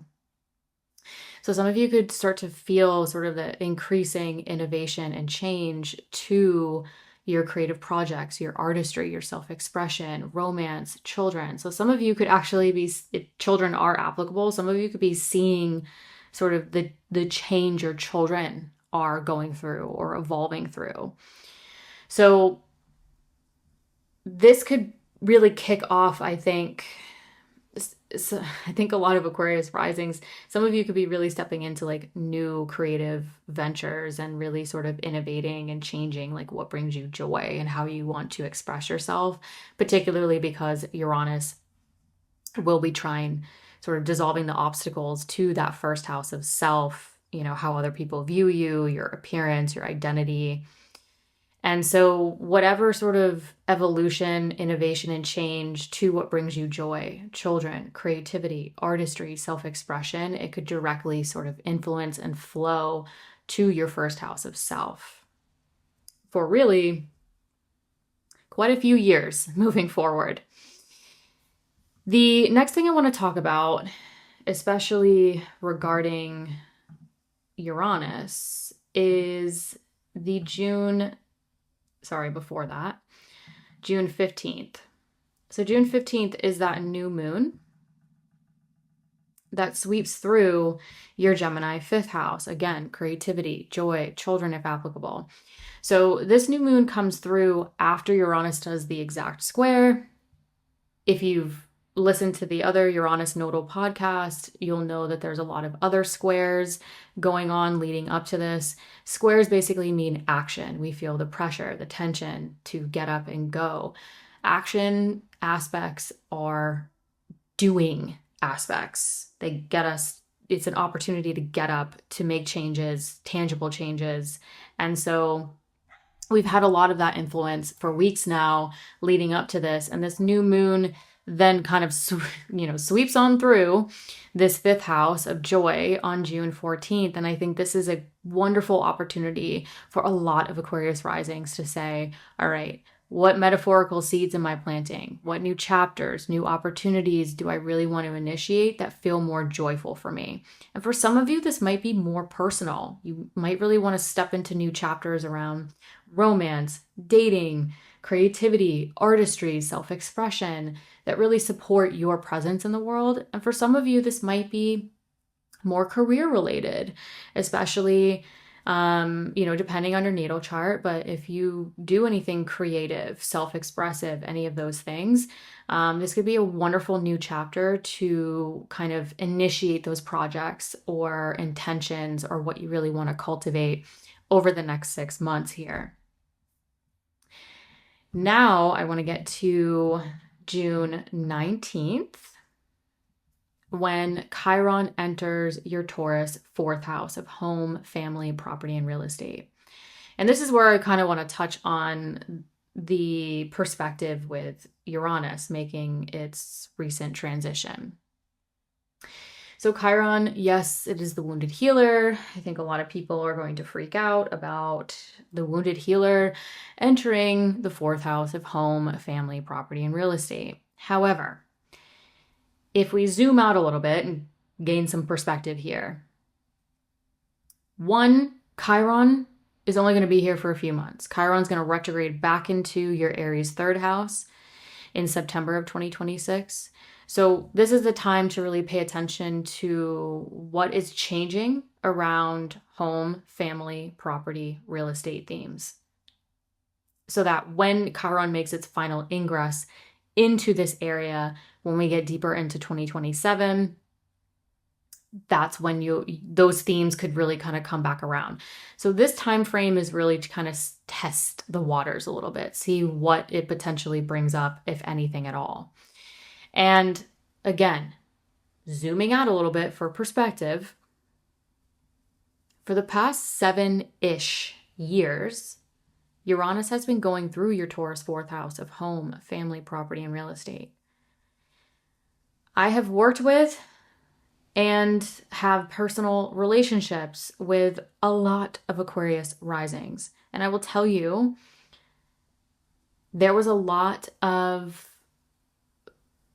family relationship things that came up, a lot of renovations, relocations, innovation and change to those 4th house themes, as well as potentially destabilization of home, family, property, and real estate. So some of you could have really sort of uprooted a lot in your lives that might have felt exciting for some of you. Maybe it felt really awful for some of you. But regardless, think back over the past roughly 7 years. What was so destabilizing? What was innovating, changing regarding the foundation of your life that also affected the other areas of your chart, especially because this is an angular house, but I'm not going to get into that for time purposes. So just think back past 7-ish years, what really transpired? Now, the beautiful thing with Uranus that I've noticed is even if it is destabilizing, innovating, changing, through that innovation change, it forces us to adapt. It forces us to learn. It forces us to grow. Especially with Uranus going through an angular house, and especially Uranus having gone through your 4th house of home, family, property, and real estate, literally the foundation of your chart. And so Chiron is starting to move into the area that Uranus uprooted, changed, innovated for roughly the past 7 years. And so I think Chiron moving into your Taurus 4th house, this could be the time where maybe some of you are seeking more stability. Some of you could be starting to move into a chapter of healing. And some of you could be actually moving into a chapter to redefining what home feels like. Home is not just a place, it is a feeling. And I think Chiron moving into your 4th house is sort of this interesting time period of redefining what home feels like. Maybe it's not just family, but maybe there's other people that feel like home, other people you live with that feel like family. This could, again, be an opportunity to, heal. But I also think that Chiron moving through the 4th house for some Aquarius risings could also indicate maybe some of you are stepping into more mentor, guide, healing type roles for other people involved in your foundation. So some of you might find that where you live actually helps you step into more of a foundational mentor and guide if you work in those fields. So that's, kind of another tangent that I could go off on. But again, paying attention over the next couple months. How is your relationship changing or starting to kind of gain new perspectives now that Uranus is out of this area and Chiron is moving in? Those contextual clues, those situations could kind of be warming you up and giving you a clue as to what you're going to work on deeper into 2027 moving forward. Getting to the end of the month, I want to jump to June 29th when we have this full moon at 8 degrees in your Capricorn 12th house. Now, the 12th house, I like to think of it as a very private, hidden house. It's what we keep kind of behind closed doors, very private to us. This could involve subconscious thought patterns, dreams, solitude, meditation, intuition, really sort of, things we don't necessarily publicly advertise to the world. What is more hidden? And so this full moon could quite literally illuminate more dream activity, more solitude. Some of you could be seeing more of your subconscious thought patterns kind of come to life. But this full moon, because it's the moon and the sun in opposition in the chart, I also want to talk about this Cancer 6th house of daily work, health, and routines. Because this full moon is really illuminating your 6th and 12th house axis. And so what's going on mentally that's affecting you physically? Or what's going on physically in your life that's affecting you mentally? And this full moon could sort of energize your desire to sort of balance these two worlds. What's going on at work that's affecting you behind closed doors, or what's going on behind closed doors or mentally that's affecting your work, your routines, your health, etc. So really balancing that mind-body axis. Whatever really energizes or illuminates around this time on June 29th, Mercury will also station retrograde around the time of the full moon going exact. This is hella interesting to me. For a full moon to illuminate involving the area that Mercury is stationing retrograde on the day of the full moon indicates there's something else going on here that's involved with this full moon. Couple possibilities I want to bring up. As this full moon culminates, energizes, Mercury stations retrograde, potentially putting some of you Aquarius risings into this revisionary period around Mercury ruled areas. Now, the first Mercury ruled area I want to jump to is this Virgo 8th house of transformational decisions, transformational work, resources, long-term financial themes, including a partner's resources. So whatever illuminates around this time, it could push you into a period of revising resources, finances. Again, the 8th house being transformational work, transformational decisions that we don't go back on. Some of you could be revising sort of a big decision as something culminates around maybe your work, health, routines. Mercury also rules your Gemini 5th house of children, if applicable to you. Also your creativity, your artistry, your self-expression, romance, really what is bringing you joy. So whatever culminates around this time, Mercury could also push some Aquarius risings into revising your creative projects, revising sort of how you want to kick off that new chapter I talked about with that new moon in this 5th house. So some of you could be revising sort of the creative projects, the self-expression, romance, dating, children if applicable to you, and its influences on your routines. Particularly because Mars will be pushing up and applying to Uranus in that Mercury ruled Gemini 5th house.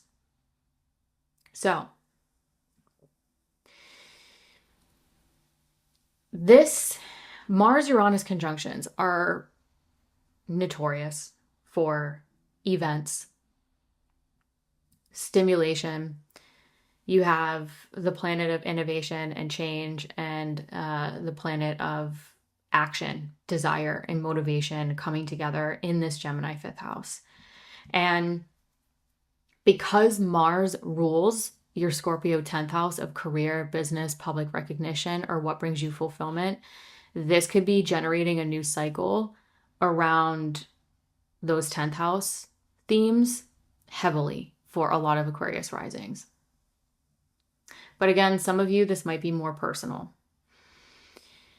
But I think with all this activity involving your 6th house of work and Mars in the background applying to Uranus, ruling your 10th house of career, this could be heavily career related.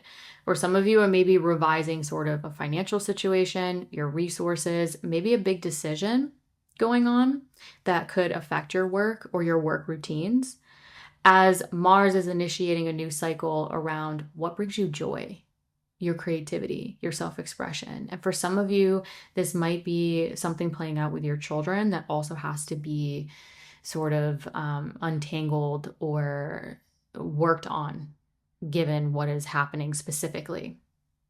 But I do think that if you're a creative, even if you're not a creative, this could be a time where a lot of Aquarius risings, like you really want to step into something that feels good, that feels more joyful, whether it's personal or professional.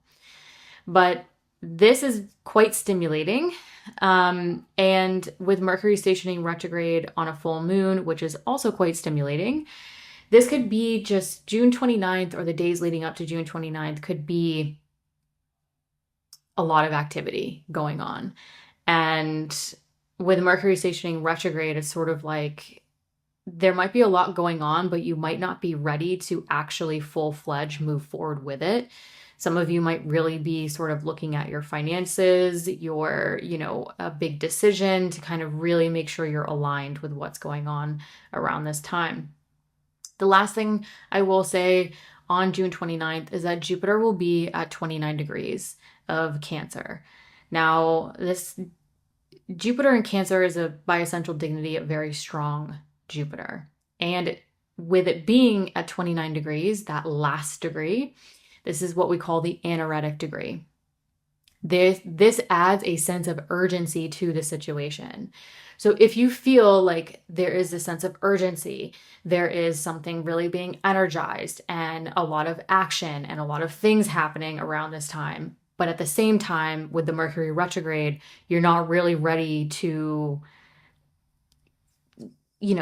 completely move forward. You need time to kind of revise, review, whatever it may be. This Jupiter at 29 degrees, it's temporary.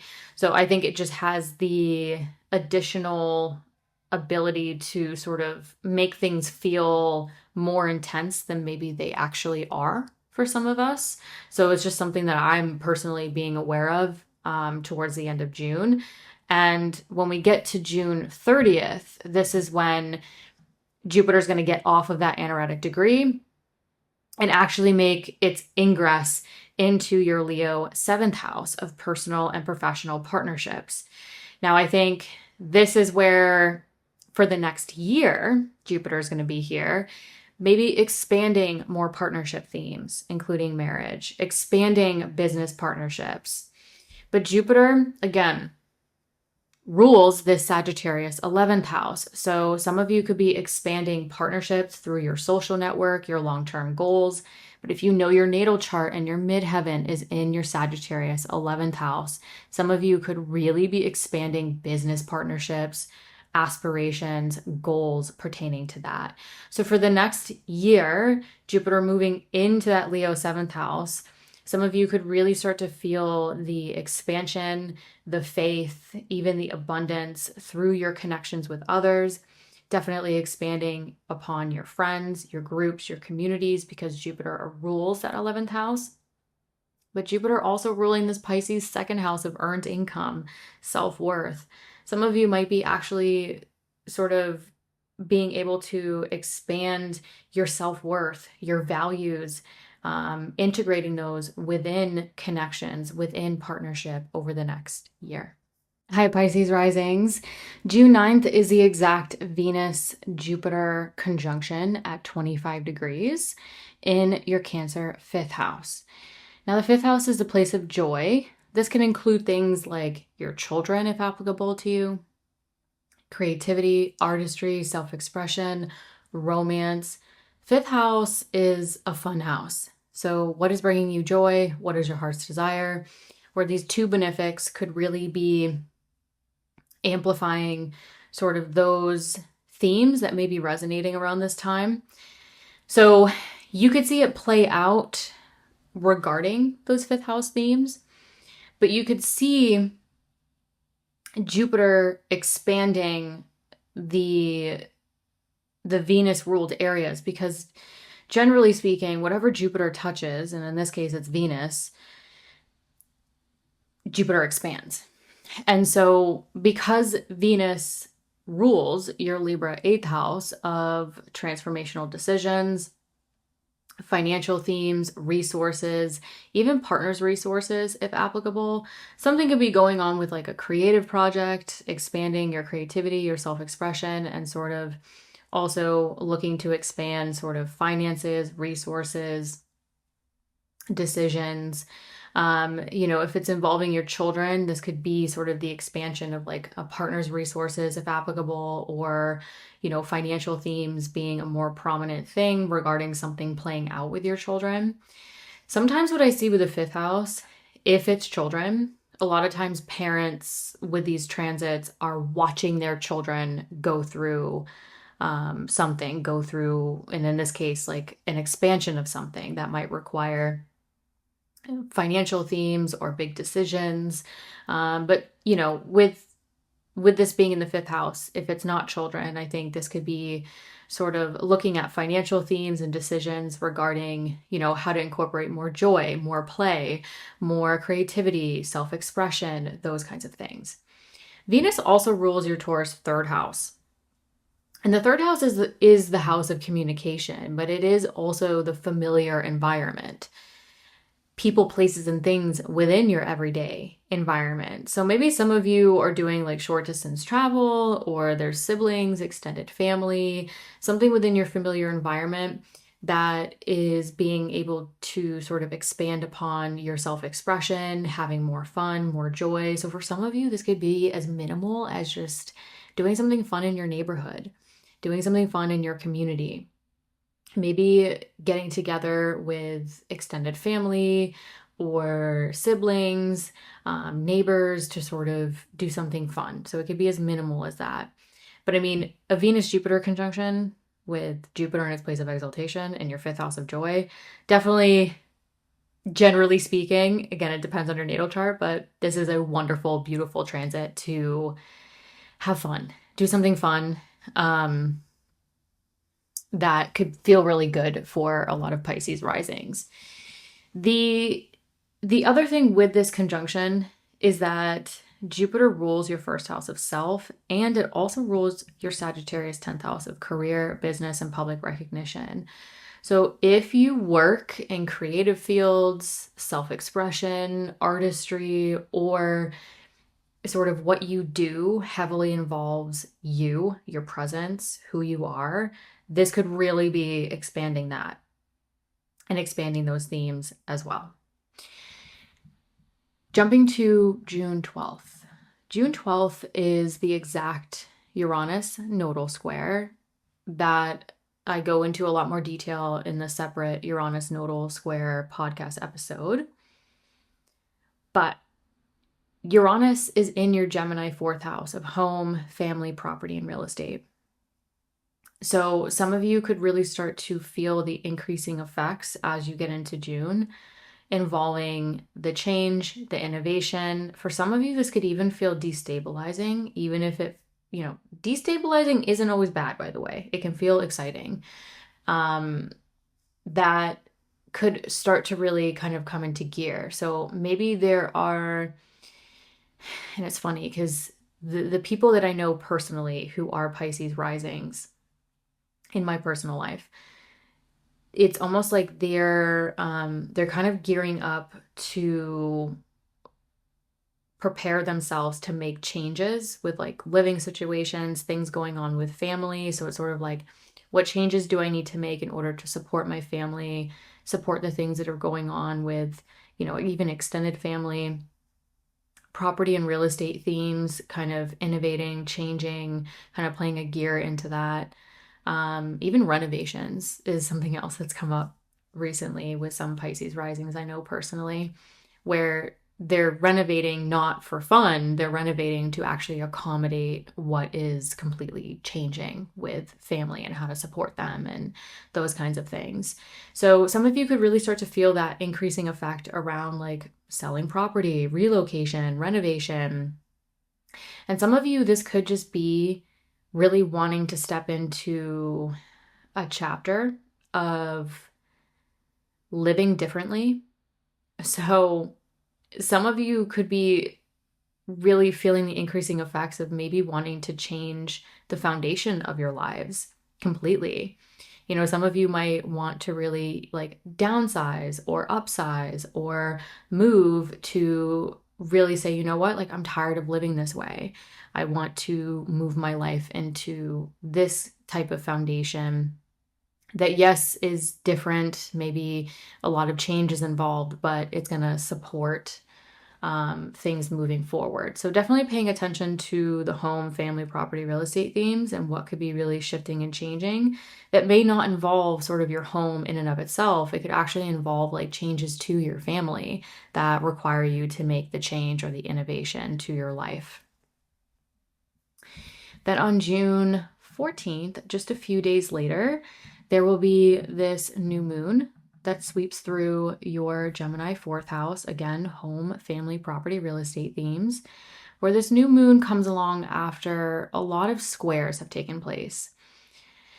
And squares are action aspects. They're an opportunity for us to create change. And so this new moon comes along, and I think it's an opportunity to say how much has changed, how much has unfolded, and I think this is a good opportunity for a lot of Pisces risings, if it resonates, to really start a new chapter around the foundation of your lives. What is going to support you? What is going to support your partnerships? What is going to support the work that you want to do, your visibility, etc., that you really want to cultivate over the next 6 months. So this new moon could indicate like whatever you're really initiating, you could really start to build and cultivate over the next 6 months foundationally that supports all these other areas of your life. Then on June 19th, we have Chiron moving into your Taurus third house of, again, communication, exchanging information. This could also involve siblings, extended family, short distance travel. Again, third house being that familiar environment, those things within your familiar environment. Chiron moving into this area just for a few months. Chiron's going to move back into your Aries second house in September of this year. So paying attention to what really transpires around those third house themes for the next couple months could give you those contextual clues as to what you're going to be sort of working with or redefining your relationship with when Chiron makes its final ingress into your Taurus third house, I believe deeper into 2027. So again, getting the feel for what this might entail for a lot of you. But zooming out a bit, Chiron, yes, is the wounded healer. People get really nervous about Chiron transits. However, I want to point out that Uranus was transiting your Chiron third house for roughly the past 7 years. And a lot of you could have experienced a lot of change, a lot of innovation around how you communicate with the world. The third house also being siblings, extended family. Depending on your natal chart, it could be home, family, property, real estate themes if your IC is in your Taurus third house. But some of you could have experienced a lot of destabilizing effects to your daily environment. Some of you could have experienced a lot of destabilizing effects to relationships with siblings, extended family.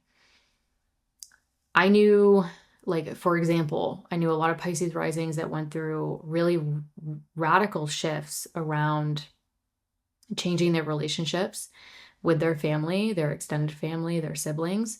So some were completely destabilized, and then some suddenly got stronger, suddenly got better in the past 7 years. It was really a lot of innovation and change that they weren't expecting to those relationships.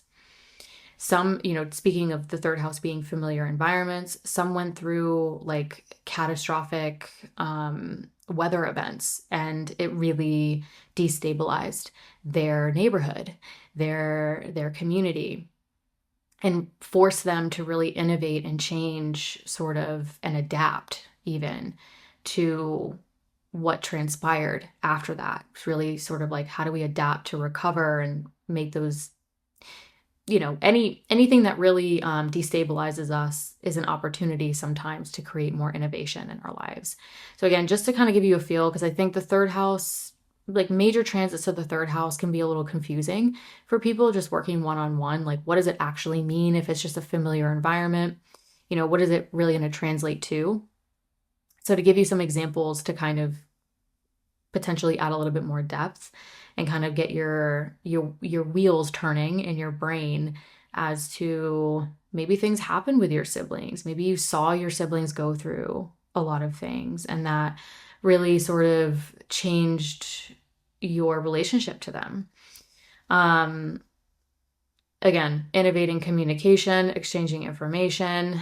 What else? I think whatever was sort of innovated, changed, even destabilized roughly the past 7 years, Uranus is finally out of this third house area, and Chiron is starting to move into this area. And so how I look at this is sort of what really changed in roughly the past 7 years regarding those themes. Chiron's moving in to say, how can we heal?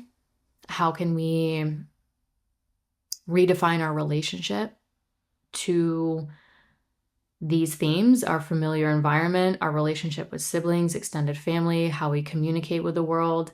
Some of you might be stepping into more, especially with Chiron being like the wounded healer, right? Some of you might be stepping into more mentorship roles with siblings, extended family, neighborhood, community. So some of you might actually, like, this might be less personal and more wanting to help out your community, wanting to be sort of a mentor and guide based off of what maybe you've gone through personally in the past 7 years. So some of you might be like doing more outreach. But either way, I think, on a personal level, this could be, an interesting time to sort of redefine those relationships to those third house themes, and maybe even start to stabilize those third house themes now that Uranus is out of that area and has moved into your fourth house of home, family, property, and real estate. So really foundational area of your chart. So maybe there are major changes happening for some Pisces risings regarding, moving, real estate, relationships with family, home, those foundational areas. That's now having Chiron in your third house. Maybe redefine your relationships with your extended family or your siblings or your neighbors based off of what is shifting and changing now that Uranus is going through your fourth house. Moving on to June 29th. June 29th, this full moon has a lot going on, so I definitely want to talk about it. This full moon on June 29th will be at 8 degrees in your Capricorn 11th house of friends, groups, communities, and long-term goals. So for some of you, this could be more personal with like friends, groups, communities. Some of you, this could be more professional with like long-term goals, career, etc., depending on your natal chart. Either way, this full moon is really energizing, illuminating something around a dream, an aspiration, a goal, something playing out with a friend, group, community situation. And in the chart with full moons, the moon is opposite the sun. And so I always like to look at the conditions of the opposite house that the full moon is culminating. And in this case, this is your Cancer 5th house of joy, children, if applicable, creativity, self-expression. So this full moon is actually illuminating something around maybe goals, your social network, things playing out with your children, creativity, self-expression. And as this full moon culminates and maybe brings something to fruition or illuminates something regarding some of those themes, Mercury stations retrograde. So it's almost like something happens, something gets energized and illuminated, and then Mercury goes, well, hold on a second. We got to review and revise this. We got to pull back a little bit. And Mercury rules 2 houses in your chart. The first house is this Virgo 7th house of personal and professional partnerships.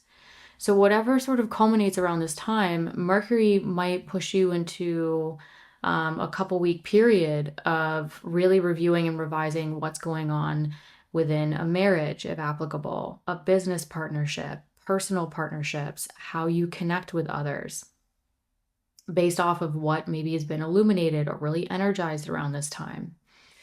Mercury also rules this Gemini 4th house of home, family, property, and real estate. So whatever really culminates with this full moon, some of you might say, well, hold on a second. Now I need to kind of revise my living situation, relationships with family, property, real estate themes. And some of you might even be sort of reviewing and revising sort of a home family situation with Mercury being in that 5th house where children land. How is this going to support my children? How is this going to support my family planning, etc., if that's applicable? I really want to emphasize this Gemini 4th house of home and family with this Mercury retrograde ruling this 4th house, because Mars will also be pushing up and applying to Uranus in your Gemini 4th house. Mars-Uranus conjunctions are notorious for events, things happening. You have the planet of action, desire, motivation with the planet of change and even sudden change. And so the Mars-Uranus conjunction starting to build in this fourth house of home and family, this could signal like some sudden something unfolding with home, family, property, real estate themes that now has you saying, well, hold on a second, I got to revise this. I got to pull back and see if this is, how we're really going to initiate this new cycle or this new chapter here with Mars initiating this new cycle in your fourth house. Mars also rules your Aries second house of earned income. So some of you might really be sort of looking at financial themes and what's playing out with a home, family, property, real estate situation and having to kind of revise this playing out with partnership maybe, or revise sort of how this is, what's going on with your children maybe. So it could be financial, or financial themes could definitely be involved in this fourth house area. But Mars also rules your Scorpio ninth house of growth and potential. So some of you could actually be looking at the foundational area of your lives and how it's ultimately going to support your plan of action with education, teaching, publishing, long distance travel, spirituality. So some of you might really be sort of kicking off like a new 2.5-year cycle with Mars and Uranus in your Gemini fourth house of like, all right, well, what's going on foundationally in my life, and how is that really going to support like an educational pursuit, travel, my faith, my beliefs, for some of you, it could be career related, publishing, teaching, travel. So some of this could be career, some of this could be more personal, but I think this is going to be a pretty, the end of June looks really potent for all of us. And for you Pisces risings, it looks like something could really be kicking off, with home, family, property, and real estate that's involving finances or involving how you're looking at how that foundation is going to support sort of maybe going back to school or travel, your faith, your spirituality, etc. That now has you sort of reviewing and revising, maybe there's partnership involved in this.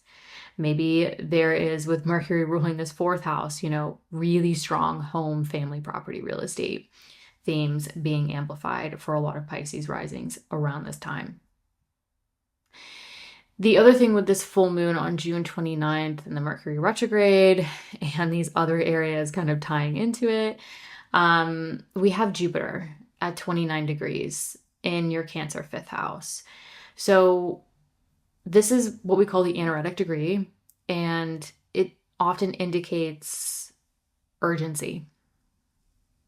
So Jupiter could be sort of temporarily increasing this sense of urgency with what looks like an already potent, energized time for a lot of us. So this Jupiter at the anaretic degree, again, it's temporary. So like if you're feeling this sense of urgency, but again, kind of giving you that bird's eye perspective. The full moon with Jupiter at 29 degrees, maybe you're feeling that sense of urgency. But again, Mercury stations retrograde. So it's sort of like when we feel the sense of urgency to get something done or to initiate something, and then Mercury stations retrograde, it's sort of like, we don't want to bang our head against a wall, basically. What do you need to review and revise regarding the foundation of your life? Or what do you need to review and revise with what's playing out within your marriage, personal, professional partnerships, if applicable, that might have this sense of urgency, but you might need to carve out some time to kind of take a step back and be like, I need to think about this. I need to revise this, or give a little wiggle room over the next couple of weeks for things to kind of change or other things to be integrated with Mercury stationing retrograde. But that Jupiter won't be at that anaretic degree for long, because on June 30th, Jupiter will enter your Leo 6th house of daily work, health, and routine. Now, Jupiter rules your Sagittarius 10th house of career, business, public recognition, or what brings you fulfillment.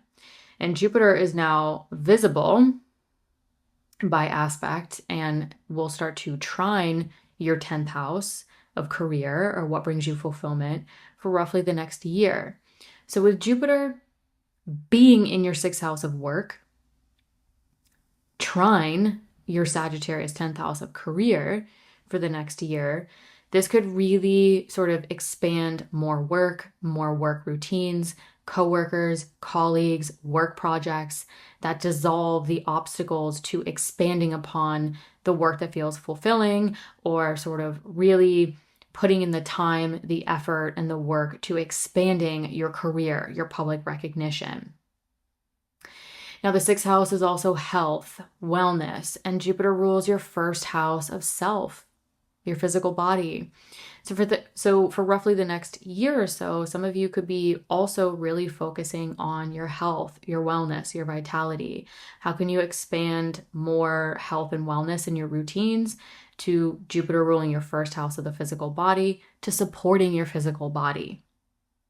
That could also help you sort of feel more vitality and vigor towards expanding your career, your public recognition, or what feels like fulfillment over the next year.